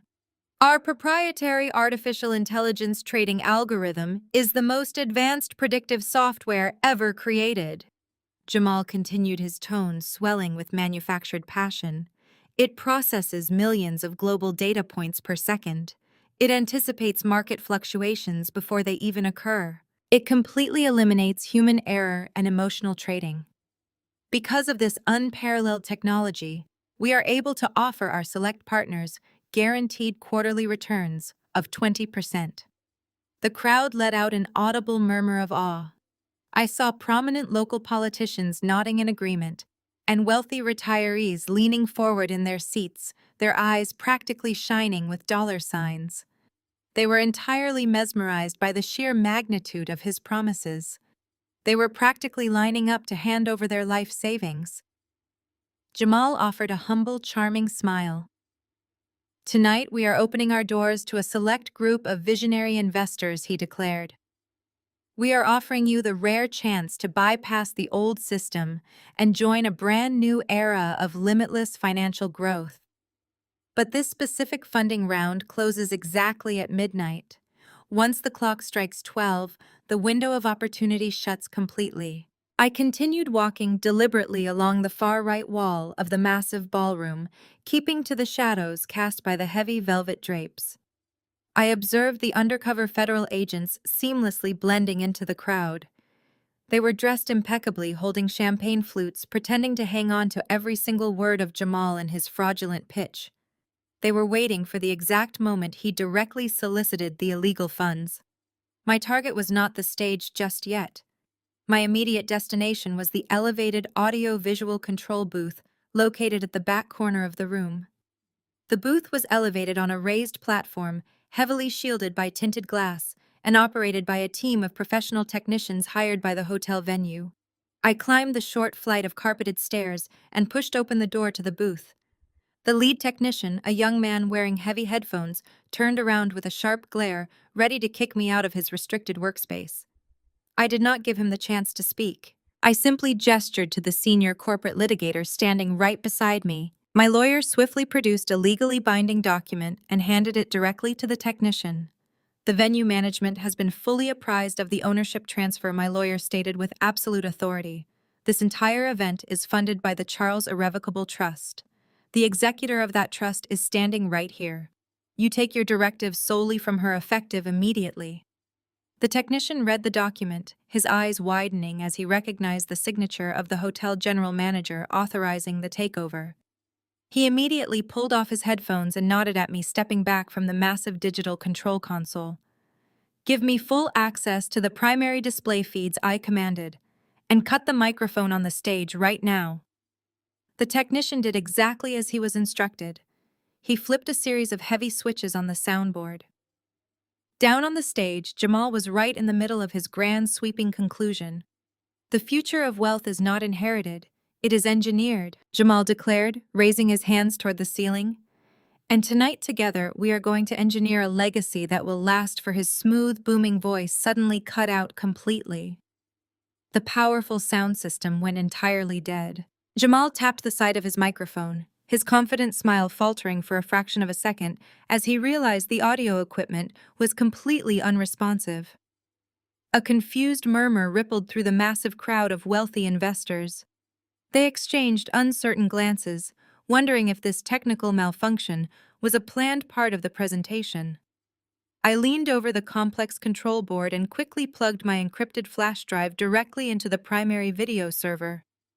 I bypassed his sleek looping animations of rising stock graphs. The three massive projector screens behind Jamal instantly flickered to pitch black. A collective gasp echoed across the grand ballroom.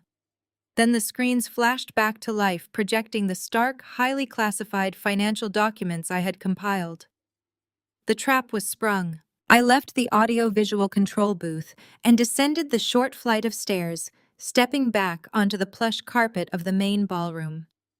The three massive 30-foot projector screens dominating the stage were now brightly illuminating the entire room with stark white backgrounds and dense black text. The complex, colorful graphs Jamal had used to mesmerize the crowd were completely gone. In their place were the highly classified, unredacted legal documents of the Charles Irrevocable Trust. The bold, undeniable heading of the primary document was displayed for every single wealthy investor to see. My grandfather's name and my own name as the sole executor were highlighted in bright yellow. A heavy wave of confusion washed over the hundreds of attendees. Whispers broke out among the socialites and politicians. They squinted at the massive screens, trying to comprehend the dense legal jargon suddenly replacing the slick financial pitch. Jamal stood frozen in the center of the stage. He turned his head slowly, looking up at the towering screens behind him. His eyes scanned the legal documents, and I could see the exact moment his brain processed the catastrophic reality of what he was reading. I walked straight down the center aisle, moving with absolute purpose and unwavering authority. The crowd parted naturally, sensing the sheer intensity radiating from me. My emerald green designer suit caught the ambient light, standing in stark contrast to the sea of traditional black tuxedos and dark evening gowns. My two corporate litigators followed closely, carrying their briefcases, and maintaining a formidable presence. I reached the edge of the elevated platform and climbed the short set of wooden stairs leading directly onto the stage. Jamal was breathing heavily, his chest heaving under his expensive bespoke jacket. He took a stumbling step backward as I approached the main acrylic podium. He clutched his dead wireless microphone, looking wildly toward the back of the room for my father. Harrison and Cynthia were pushing through the crowd near the rear doors, but they were too far away to intervene. Madison was completely immobilized by shock, watching me take control of the platform she had falsely claimed as her own. I stepped right up to the transparent acrylic podium.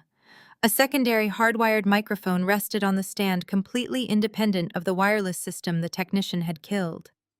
I leaned forward and tapped the metal mesh of the microphone twice. The sharp percussive thumps echoed like gunshots through the massive ballroom, instantly commanding the attention of every single person present. The whispering ceased immediately. Hundreds of faces turned toward the stage, their eyes locked on me. I looked out over the glittering sea of the Greenwich elite, finding the undercover federal agents strategically positioned near the exits. I gripped the edges of the podium, feeling the cool, hard plastic beneath my palms. "Good evening," I said, my voice projecting crisp, cold, and perfectly clear across the silent ballroom. "My name is Stella, the sole owner of the estate that is currently funding this party, the mansion my parents live in, and the seed money for my brother-in-law's firm." The entire grand ballroom went dead silent. The stillness was absolute and suffocating. It was the kind of profound, heavy silence that only occurs when a massive, world-altering truth drops into a room built entirely on delicate lies. You could have heard a single champagne flute shatter on the marble floor. I turned my head slightly to look at Jamal. The charismatic, incredibly arrogant smile he had worn for the past hour vanished completely. It was utterly erased, entirely replaced by sheer, unadulterated terror. The blood drained from his face so rapidly that his skin took on a sickening ashen pallor. He looked like a man standing on the trapdoor of the gallows, listening to the executioner pull the lever. His hands began to tremble violently, causing the useless wireless microphone to rattle against his expensive gold watch. He opened his mouth to speak, to offer some kind of slick excuse or charming deflection, but his vocal cords completely failed him. No words came out. He was completely paralyzed by the undeniable reality projected on the 30-foot screens looming above us. The wealthy investors standing in the front rows began to murmur intensely among themselves. They pointed directly at the towering screens, reading the highlighted legal clauses that explicitly named me as the sole executor. The grand illusion my family had meticulously constructed over the past decade was unraveling right in front of their eyes. Every single person in that lavish ballroom now knew the fundamental truth. My father was not a prominent real estate tycoon. Madison was not a successful lifestyle influencer. They were merely caretakers living on borrowed time and stolen funds. I watched my parents struggling to push through the dense crowd near the elegant mahogany doors. Harrison's face was contorted in sheer panic. He wildly shoved past a group of elderly socialites, his custom tuxedo jacket tearing slightly at the seam. Cynthia stumbled behind him, clutching her diamond necklace as if the stones might suddenly turn to dust. They were desperately trying to reach the stage to stop me, but the sheer volume of confused, angry investors formed an impenetrable human barrier. They were completely trapped in the back of the room, forced to witness the absolute destruction of their fake high society empire. Jamal slowly lowered the useless wireless microphone to his side. His knees visibly buckled, forcing him to grip the edge of the acrylic podium to remain standing. His incredibly expensive bespoke suit suddenly looked like a cheap costume. The realization hit him with devastating force. He finally understood that I had not just hacked into his offshore banking records. I had orchestrated this entire spectacular downfall from the shadows. He looked into my cold, unwavering eyes and saw the absolute certainty of his impending ruin. He knew that I held the absolute power to completely destroy his entire pathetic life. I held a small black remote in my left hand. My thumb pressed the main button. The towering screens behind the paralyzed man shifted instantly, The dense legal text vanished. In its place, a massive, highly detailed schematic appeared. It was a digital map of his entire financial web. Bright red arrows connected a central domestic bank account directly to dozens of offshore shell companies registered in the Cayman Islands and the Bahamas. Every single wire transfer was listed with its exact date, the corresponding routing number, and the staggering dollar amount. The numbers were massive, flashing in bright white against the dark background of the slide. I leaned back into the hard-wired microphone. My voice echoed across the frozen ballroom, slicing through the heavy air. Jamal does not have a revolutionary artificial intelligence trading algorithm, I announced, ensuring every single syllable hit with maximum impact.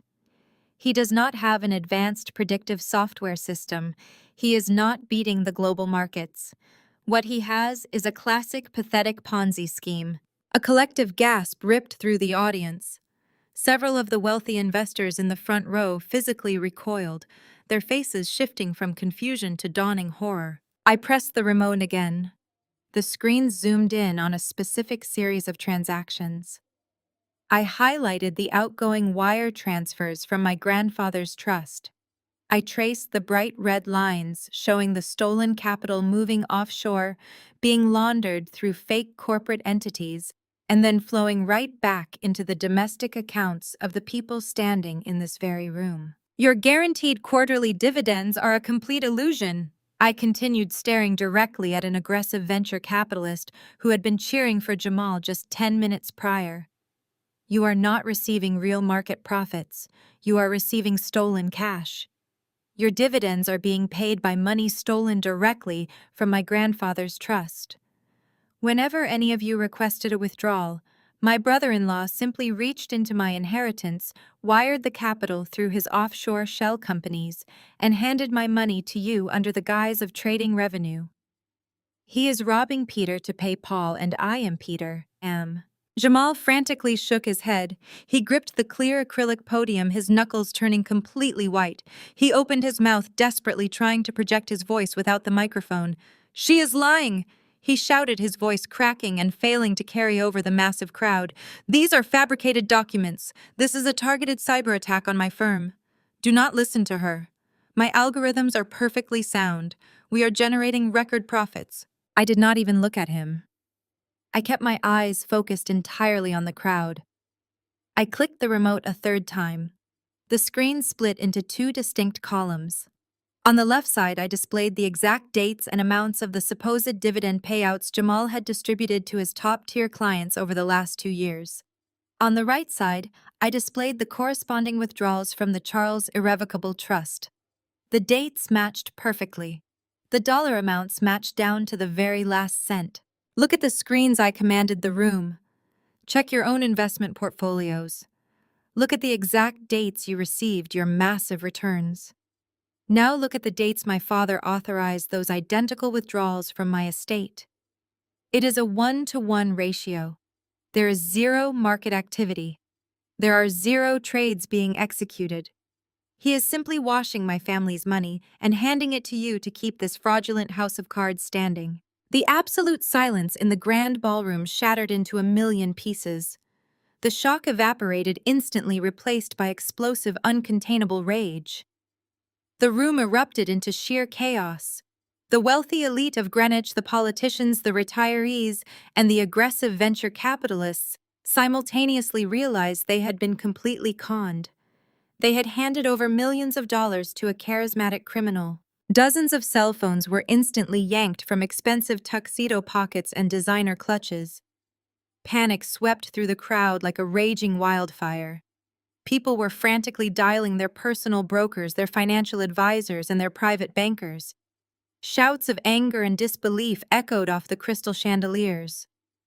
"Where is my money?" an elderly socialite screamed, pointing a trembling finger at the stage. "I transferred $4 million to your fund yesterday morning."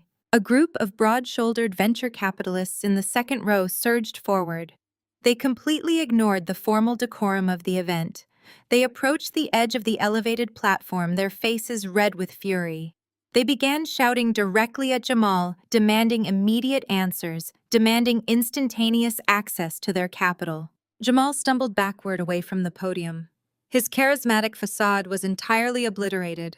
He looked like a cornered animal frantically searching for an exit that did not exist. In the back of the massive ballroom, the situation was equally disastrous for my father. The crowd surrounding Harrison and Cynthia had turned completely hostile. They realized that my father had intentionally used his pristine social reputation to lure them directly into his son-in-law's criminal enterprise. They felt utterly betrayed by a man they considered a peer. Harrison tried to push his way toward the heavy mahogany doors, desperately attempting to escape the angry mob. "You vouched for him, Harrison," a prominent local politician yelled, blocking my father's path. "You swore this fund was fully vetted. You promised my retirement capital was secure. Where the hell is our money? I have nothing to do with this." Harrison stammered, raising his hands in a pathetic gesture of surrender. "I am just an investor like all of you. My daughter is mentally unstable. She hacked these files to ruin us." Nobody believed a single word he said. The irrefutable evidence was glowing brightly on the 30-foot screens above them. The crowd continued to press inward, completely trapping my parents against the back wall. I stood firmly behind the podium, perfectly safe, watching the financial slaughterhouse operate exactly as planned. I stood firmly behind the podium, perfectly safe, watching the financial slaughterhouse operate exactly as planned. But my father was not ready to surrender. I saw movement from the back of the grand ballroom. Harrison had managed to break through the angry mob of investors. His face was pure, unhinged fury. He shoved a waiter aside, sending a silver tray of champagne glasses crashing to the marble floor, and sprinted down the center aisle toward the stage. He lunged directly at me, his hands reaching desperately for the hardwired microphone on the acrylic podium. "Stop listening to her," Harrison screamed, his voice raw and frantic. "She is insane. My daughter is mentally unstable. She is a bitter, jealous dropout who has spent the last 5 years obsessing over our success.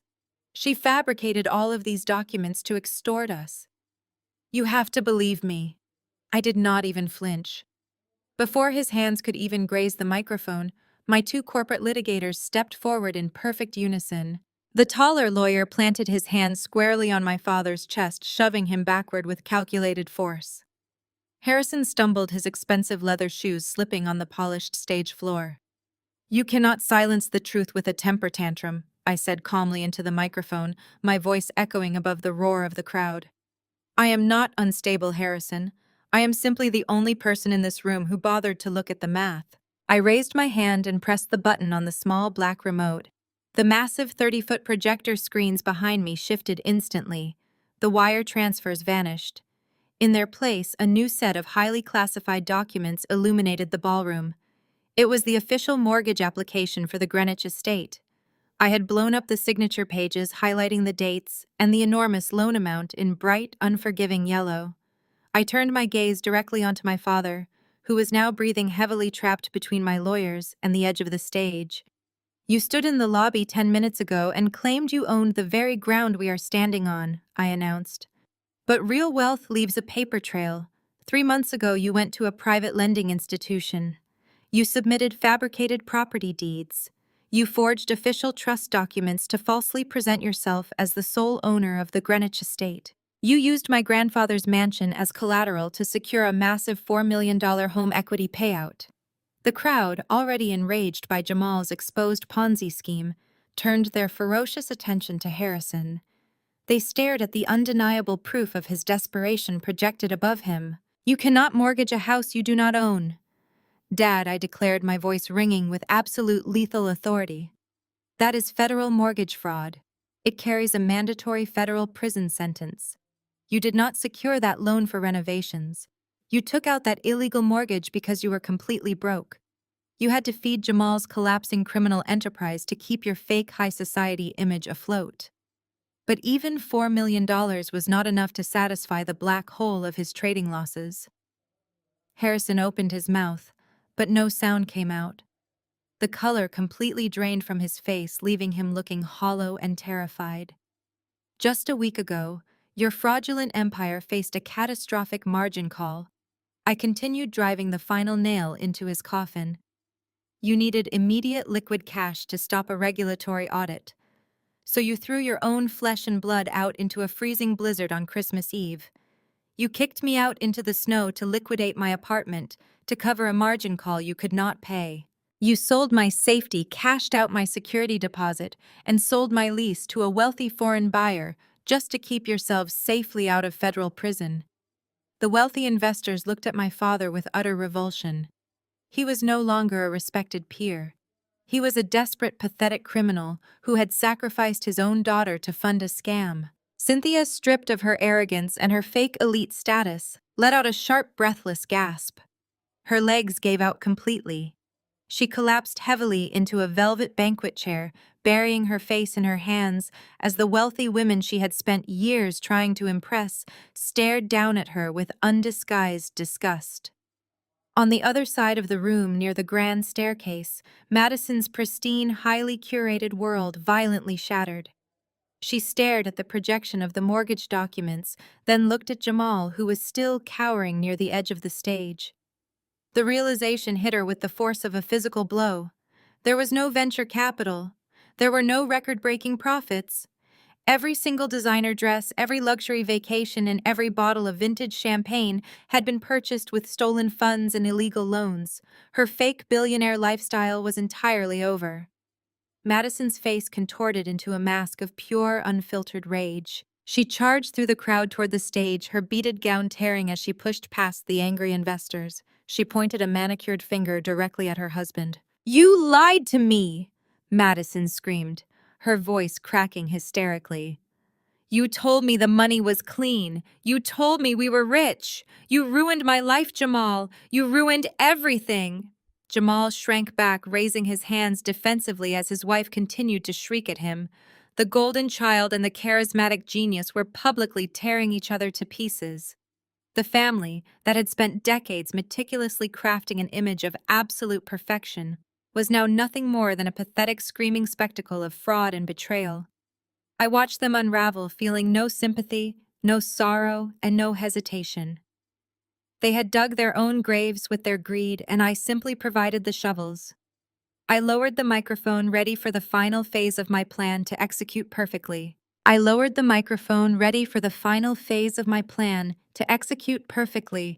Jamal had finally stopped looking at the glowing screens above him and started scanning the perimeter of the grand ballroom. His survival instincts were kicking in. He knew the angry mob of wealthy investors blocking the main entrance would physically tear him apart if he tried to push his way through the lobby. He needed a discreet exit. I watched his eyes dart toward the heavy velvet curtains lining the far left wall. Behind those thick crimson drapes lay the restricted service corridors used by the catering staff. It was a direct route to the underground parking garage and the loading docks. Jamal slowly backed away from the acrylic podium, stepping out of the harsh glare of the stage spotlight. Madison was still screaming hysterically at him, completely oblivious to his calculated retreat. He turned his shoulder, slipping past a towering floral arrangement, and made a desperate break for the shadows, practically sprinted toward the service doors, shoving a terrified waiter out of his path. He hit the swinging wooden doors with both hands, expecting to burst into the empty hallway and disappear into the night. But the doors did not yield. Instead, they violently blasted open from the other side, throwing Jamal backward onto the polished marble floor. The heavy wooden doors crashed against the walls with a deafening bang that instantly silenced the entire ballroom. A flood of tactical operatives poured into the lavish space. They wore dark tactical gear with bright yellow block letters emblazoned across their tactical vests, displaying the acronyms of the Federal Bureau of Investigation and the Internal Revenue Service. Criminal Investigation Division. Dozens of highly trained federal agents swarmed the perimeter instantly, securing every single exit and establishing absolute control over the room. Agent Mitchell marched straight through the service doors, his badge gleaming under the crystal chandeliers. He looked down at Jamal, who was frantically scrambling backward on the floor like a terrified crab trying to escape. "Get up!" Agent Mitchell commanded, his voice slicing through the frozen silence of the elite crowd. Jamal refused to comply. He scrambled to his feet and made a pathetic, desperate dash toward the kitchen entrance. He did not make it 3 steps. Two heavily armored tactical agents lunged forward and tackled him to the ground. The impact sent a sickening thud echoing across the massive room. They pinned Jamal face down against the expensive marble, twisting his arms forcefully behind his back. The sharp metallic click of heavy steel handcuffs locking around his wrists sounded like the ultimate gavel drop on his fraudulent empire. Madison watched her husband getting pinned to the floor by federal agents, her hands covering her mouth in sheer horror. She backed away slowly, desperately trying to distance herself from the man she had just proudly flaunted to millions of social media followers. Across the room, Agent Ramirez from the Internal Revenue Service led a secondary tactical squad directly toward the back of the ballroom. The sea of wealthy investors eagerly parted ways, eagerly clearing a wide path for the federal authorities. They pointed angry fingers at my father, eagerly serving him up to the law. Harrison stood completely paralyzed near the main entrance. His custom tuxedo was rumpled, his face shining with a thick layer of cold sweat. He looked around wildly, hoping to find a single friendly face among his country club peers. He found absolutely none, the elite society he had worshipped and sacrificed his own daughter to impress. Now looked at him with nothing but pure, unadulterated disgust. Agent Ramirez stopped, exactly 2 feet in front of Harrison. He pulled a pair of handcuffs from his tactical belt and held them up. Harrison, you are under arrest for federal mortgage fraud, wire fraud, and conspiracy to commit financial crimes. Agent Ramirez declared, his booming voice echoing throughout the silent, captivated ballroom. Turn around and place your hands behind your back. Harrison refused to move. He stared at the federal agent with wild, panicked eyes. You cannot do this to me, Harrison stammered, his voice cracking pathetically. I am a respected member of this community. I know the mayor. I demand to speak to my attorney right now. Agent Ramirez did not entertain the desperate plea. He simply grabbed Harrison by the shoulder, spun him around roughly, and locked the steel cuffs securely around his wrists. The metallic sound echoed again, a perfect twin to the cuffs currently binding Jamal. You have the right to remain silent, Agent Ramirez recited loudly, ensuring every single wealthy investor in the room heard the undeniable reality of my father and his downfall. Anything you say can and will be used against you in a court of law. You have the right to an attorney. If you cannot afford an attorney, one will be provided for you. The sheer humiliation of having his rights read aloud in front of the entire elite crowd was absolute devastation. Harrison hung his head in total defeat as the agents began marching him toward the main exit. Jamal was simultaneously hauled up from the marble floor and dragged down the center aisle. The 2 men who had ruled our family with an iron fist, who had mocked my career and thrown me out into a freezing blizzard, were now being paraded out of the hotel as common criminals. The flashing red and blue lights of the police cruisers waiting outside painted their terrified faces in brilliant alternating colors. I stood perfectly still on the elevated stage, watching the tactical agents escort them out into the freezing winter night. The entire grand ballroom remained completely silent, bearing witness to the magnificent collapse. My trap had worked flawlessly. The crushing weight of their criminal actions had finally caught up to them both. I watched them disappear into the back of the police vehicles, knowing their long reign of terror was finally finished. The flashing lights faded into the distance as the heavy oak doors swung shut, sealing the grand ballroom. The silence inside was completely deafening. The hundreds of wealthy investors, politicians, and socialites did not linger. They practically sprinted toward the coat check and the valet station, desperate to distance themselves from the radioactive fallout of a massive federal raid. Within 10 minutes, the lavish space was utterly abandoned. It looked like the aftermath of a hurricane. Half empty. Crystal champagne flutes littered the tables. Overturned chairs lay scattered across the expensive carpet. The towering ice sculptures were already melting, dripping steadily onto the marble floor. I remained standing perfectly still on the elevated stage, flanked by my two corporate litigators. I looked out over the glittering wreckage of my family's fraudulent empire. Only two guests remained in the massive ruined ballroom: my mother Cynthia and my younger sister Madison. The golden child was no longer glowing. Madison's heavily beaded designer gown was torn at the hem. Her perfectly styled hair clung to her face in messy, sweat-soaked strands. The fake billionaire lifestyle she had projected to millions of social media followers had just been dragged out the front door in handcuffs. She looked up at me from the floor, her eyes wide with a frantic, animalistic panic. Madison did not stand up. She lacked the physical strength to even support her own weight. Instead, stripped of every ounce of her suffocating pride, she began to crawl. She literally dragged herself across the spilled champagne and discarded napkins, moving toward the edge of the stage where I stood. Tears streamed down her face, ruining her expensive makeup. She reached out with trembling hands, clutching the bottom rung of the wooden stairs. "Stella, please," Madison sobbed, her voice a high, hysterical shriek. "You have to help me. You have to protect me. I did not know anything about the Ponzi scheme, I swear to you." Stella Jamal lied to me. He told me the money was completely clean. He told me he was a genius. I am just an innocent victim in all of this. He ruined my life. I stared down at my younger sister.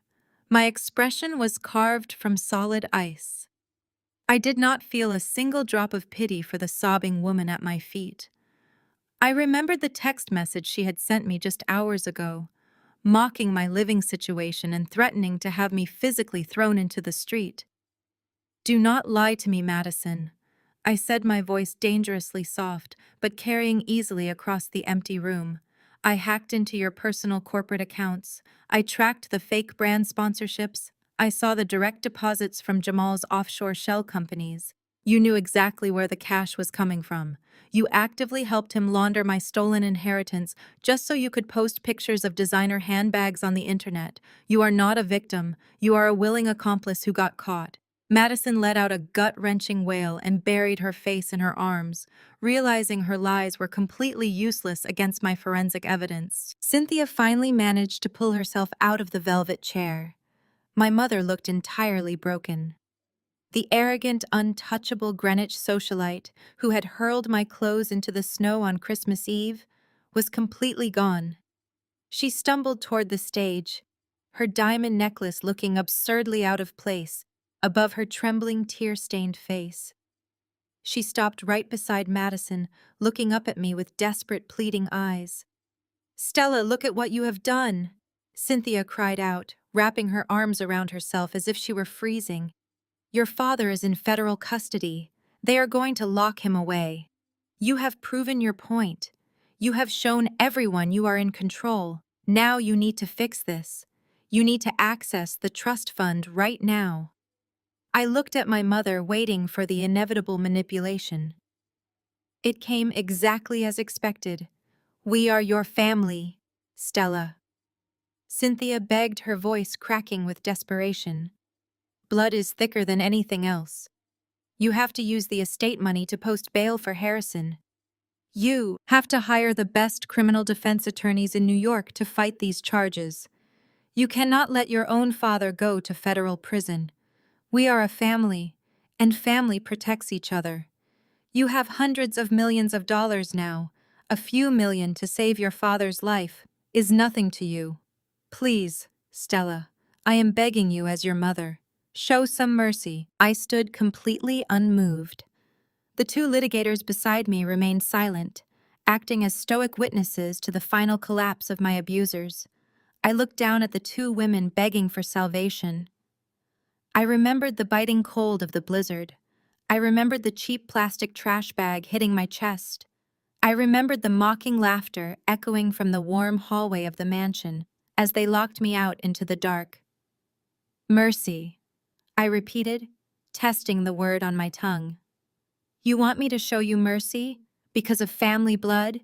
Just a week ago, You terminated the lease on my apartment. You threw me out into a freezing winter storm with absolutely nothing. You liquidated my home to cover a margin call for a criminal. You watched Jamal throw a crumpled $50 bill at my feet and you laughed. Where was your loyalty to family blood then? Cynthia gasped, stepping back. That was different, she stammered. We were trying to survive. And now so am I replied coldly. I am surviving by cutting out the cancer. You made your choices based purely on greed and malice. You worshipped a fraud and sacrificed your own daughter to protect your fragile social status. I will not spend a single penny to save Harrison from his crimes. He forged documents.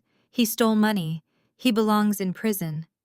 Now you get to live inside the terrible wreckage you created. The silence that followed my declaration was absolute. Cynthia stared at me, her mouth trembling, unable to comprehend that her oldest daughter was refusing to bend. For my entire life, I had been the family shock absorber, the reliable punching bag they used to regulate their own miserable emotions. They expected that underlying obedience to remain intact, assuming I would inevitably cave to the overwhelming pressure of familial duty. But that version of me died the moment they locked me out in the snow. Madison remained on the floor, her ruined designer gown pooling around her knees. She looked up at me with smeared mascara, her breath catching in her throat as the finality of my decision settled into her mind. There would be no miraculous bailout. There would be no brilliant legal maneuver funded by my inheritance to save her husband. The golden child was finally experiencing the brutal, unforgiving consequences of reality. Cynthia tried to reach out one last time, her hand shaking as she extended it toward the stage. She opened her mouth desperately searching for the right combination of words to manipulate my conscience. She wanted to play the victim, to twist the narrative and make me feel responsible for their impending doom. I stepped back, severing the invisible tether she had held over me for 3 decades. I looked down at the 2 women who had made my existence a living nightmare. You spent years telling me I was a failure because I chose to build a legitimate career instead of marrying into money. I stated, my voice echoing off the empty marble walls. You constantly reminded me that I lacked the killer instinct required to succeed in your world. You called me a pathetic charity case. You told me I needed to stop relying on the family name and forge my own path. I let the silence hang for a moment, letting the weight of their own past insults crash down on them. You wanted me to learn how to be independent. I did. I slowly reached down and opened the clasp of my custom emerald green designer clutch. The small click of the metal hardware sounded incredibly loud in the deserted, wrecked ballroom. I reached inside the silk-lined compartment. My fingers bypassed the heavy black metal bank card and the brass safety deposit box key. Instead, I grabbed the single piece of currency I had kept folded in my pocket since Christmas Eve. I pulled out the exact same crumpled $50 bill Jamal had so arrogantly thrown at my feet in the snow. The green paper was still slightly wrinkled from the freezing moisture of the blizzard. It was the ultimate symbol of their breathtaking cruelty and their complete financial delusion. I held the bill up between my index and middle fingers, making sure both Cynthia and Madison could clearly see what it was. Madison recognized it immediately. A fresh wave of sheer terror washed over her tear-stained face as she remembered the exact context of this specific piece of currency. She remembered standing in the warm, glowing hallway of the mansion, laughing viciously alongside her criminal husband, while I stood shivering in the dark. I stepped to the very edge of the elevated wooden stage. I opened my fingers and simply let the $50 bill go. The crumpled paper fluttered slowly through the air, drifting downward like a dead leaf. It landed softly on the marble floor, resting right in front of Cynthia and Madison, amidst the spilled champagne and the scattered cocktail napkins. They both stared at the $50 bill as if it were a venomous snake. The physical manifestation of their karma had just been dropped directly into their laps. I leaned over the edge of the clear acrylic podium, locking eyes with my mother. I delivered my final decree with the absolute terrifying precision of a judge handing down a life sentence. Take an Uber to a homeless shelter, I commanded, tossing his exact insulting words right back into their faces. You have 24 hours before the sheriff executes the eviction notice on my property." Cynthia let out a sharp, devastated gasp, pressing her hands against her chest, as if she had been physically struck. Madison collapsed completely against the cold marble floor, sobbing uncontrollably into her arms. The mansion in Greenwich, the luxury cars, and every single asset tied to the estate were now legally frozen and fully under my direct command. They had exactly 1 day to pack whatever meager personal belongings they could carry before armed law enforcement officers arrived to forcibly remove them from the premises. They were officially bankrupt, universally disgraced, and entirely homeless. I did not wait to watch them cry or offer them any false, useless, unearned sympathy today. I had wasted enough of my life observing their pathetic theatrics and listening to their endless strings of manufactured excuses. I turned my back on my mother and my sister, adjusting the lapels of my tailored suit with steady, unbothered hands. I gave a brief, decisive nod to my 2 corporate litigators waiting patiently nearby. They seamlessly fell into step beside me, flanking me like an impenetrable shield of legal authority and absolute financial dominance. We walked together down the center aisle of the grand ballroom, our footsteps marching in perfect unison toward the massive double doors leading out to the lobby, leaving the chaos behind. The crystal chandeliers continued to cast a brilliant, mocking glow over the spectacular wreckage of the evening, illuminating the broken pieces of a fabricated dynasty. I pushed through the heavy wooden doors and stepped out into the crisp, freezing winter night, breathing in the clean air. The icy wind hit my face, but I felt absolutely nothing but pure, unadulterated warmth spreading through my entire body. The storm was finally over, and the sky was perfectly clear. The empire was mine to rule, and I would never apologize for it anymore. Months have passed since that freezing winter night, when I walked out of the grand ballroom and left my family to face their inevitable ruin. The federal justice system moves with a slow, grinding certainty when the evidence is absolute. Jamal and Harrison did not even make it to a dramatic courtroom trial. Faced with the insurmountable mountain of offshore routing logs, forged mortgage documents, and recorded confessions, I had handed directly to the federal task force. Their expensive defense attorneys immediately advised them to accept plea deals. Today, Jamal and my father are both serving lengthy sentences in a federal correctional institution. Harrison, the man who cared about nothing but his pristine social status and his standing at the exclusive country club, now wears a standard-issue uniform and adheres to a strict cell block schedule. His former golf partners were the first people to publicly testify against him, eager to reclaim their stolen investments and entirely distance themselves from his disgraced name. Jamal completely lost his charismatic swagger the moment the judge handed down his 20-year sentence for orchestrating the massive wire fraud and running a multi-million-dollar Ponzi scheme. The fake financial genius is now locked away, entirely stripped of the offshore shell companies and the stolen inheritance he used to project his false power. The fallout for my mother and my younger sister was equally devastating, though their prison is entirely of their own making. Exactly 24 hours after the charity gala, the local sheriff arrived at the Greenwich estate to execute the legal eviction notice. Cynthia and Madison were physically escorted off the property, clutching whatever meager personal belongings they could fit into standard plastic bins. All the luxury cars were instantly repossessed by the trust. The designer wardrobes, imported furniture, and expensive jewelry were legally seized to pay back a fraction of the millions they had helped squander. They are now living together in a cramped, poorly lit 2-bedroom apartment on the outskirts of the city. Madison's fake billionaire lifestyle brand collapsed overnight. When the news of the federal raid hit the media, her millions of social media followers immediately turned on her, exposing her fake sponsorships and mocking her sudden downfall. She had to delete every single social media account to escape the relentless public humiliation.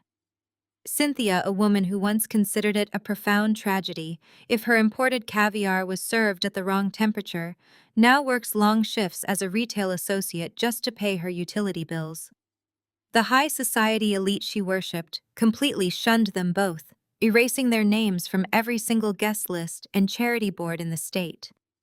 They have absolutely nothing left but each other and the bitter memory of their own greed. Meanwhile, my reality has transformed into something entirely different. I am sitting in the corner office of my secure, ultra-modern high-rise headquarters in the very center of Manhattan. The floor-to-ceiling glass windows offer a breathtaking, unobstructed view of the city skyline, but I rarely spend my time looking out at the scenery. I am fully in control of my grandfather's billion-dollar empire, managing the vast portfolio of commercial real estate and liquid assets with the exact analytical precision he always knew I possessed. But I did not just step into his shoes to simply hoard wealth. I completely restructured the irrevocable trust to serve a much higher purpose. I used a significant portion of the capital to establish a specialized elite forensic accounting agency. I hired top-tier investigators, former federal agents, and brilliant financial analysts. We do not cater to the ultra-rich. Instead, we use our extensive resources and forensic skills to track down financial abusers. We actively hunt the men and women who hide assets, commit marital fraud, and exploit vulnerable people. We help victims who have been silenced, marginalized, and robbed by their own families find the exact same justice I found. Every single time we tear down a fraudulent shell company or recover stolen life savings for a desperate client, I feel a profound sense of validation. My grandfather wanted his legacy to mean something real, and I'm making absolutely certain that it does. The journey to this exact moment was incredibly painful, but it was also entirely necessary. For 33 years, I allowed the people who shared my bloodline to dictate my worth. I accepted their cruel insults, endured their blatant favoritism, and convinced myself that their toxic behavior was just a normal part of familial duty. I believed the vicious lie that because we shared the same genetics, I was somehow obligated to absorb their abuse and sacrifice my own happiness to keep the peace. I know now that biology does not grant anyone a free pass to destroy your spirit. Family is defined entirely by actions, by loyalty, by respect, and by the consistent choice to protect one another. True family does not exploit your kindness, sabotage your success, or throw you out into a freezing blizzard to cover up their own crimes. If you are currently trapped in a dynamic where your accomplishments are minimized, your boundaries are constantly violated, and your value is questioned, you must realize that you hold the power to walk away. Never let toxic people convince you that you are worthless just because you refuse to play their twisted, manipulative games. You are not required to set yourself on fire simply to keep your abusers warm. Your strength is not measured by how much pain you can silently endure, but by your absolute willingness to stand up, demand the truth, and reclaim the narrative of your own life.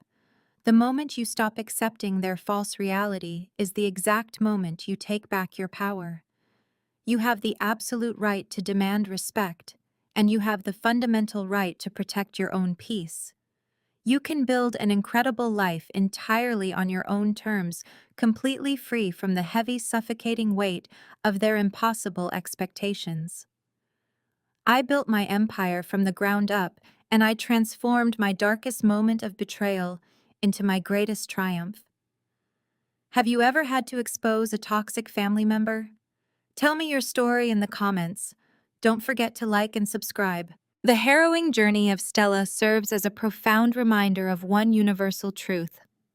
Family is defined entirely by consistent loving actions, not merely by the random coincidence of genetics. For decades, society has conditioned us to believe that sharing a bloodline automatically requires endless forgiveness, unconditional loyalty, and the silent endurance of mistreatment. Stella's story violently shatters this dangerous illusion. When her parents and sister ruthlessly abandoned her in a freezing blizzard to protect a criminal enterprise, they proved that biological ties do not guarantee a safe harbor. The most critical lesson we can extract from this ordeal is the sheer power and absolute necessity of establishing unwavering boundaries. It is remarkably easy to fall into the trap of being the designated emotional sponge for a toxic family, constantly absorbing their cruelty simply to keep the peace. However, tolerating blatant disrespect only enables abusers and slowly erodes your own sense of self-worth. Stella did not find her freedom by begging for an apology or waiting for her family to magically change their manipulative ways. She found her freedom by completely severing the emotional tether that bound her to their impossible selfish expectations. True family members do not exploit your kindness, sabotage your achievements, or use your vulnerabilities as weapons against you. They show up, they respect your boundaries, and they celebrate your authentic self without hidden agendas.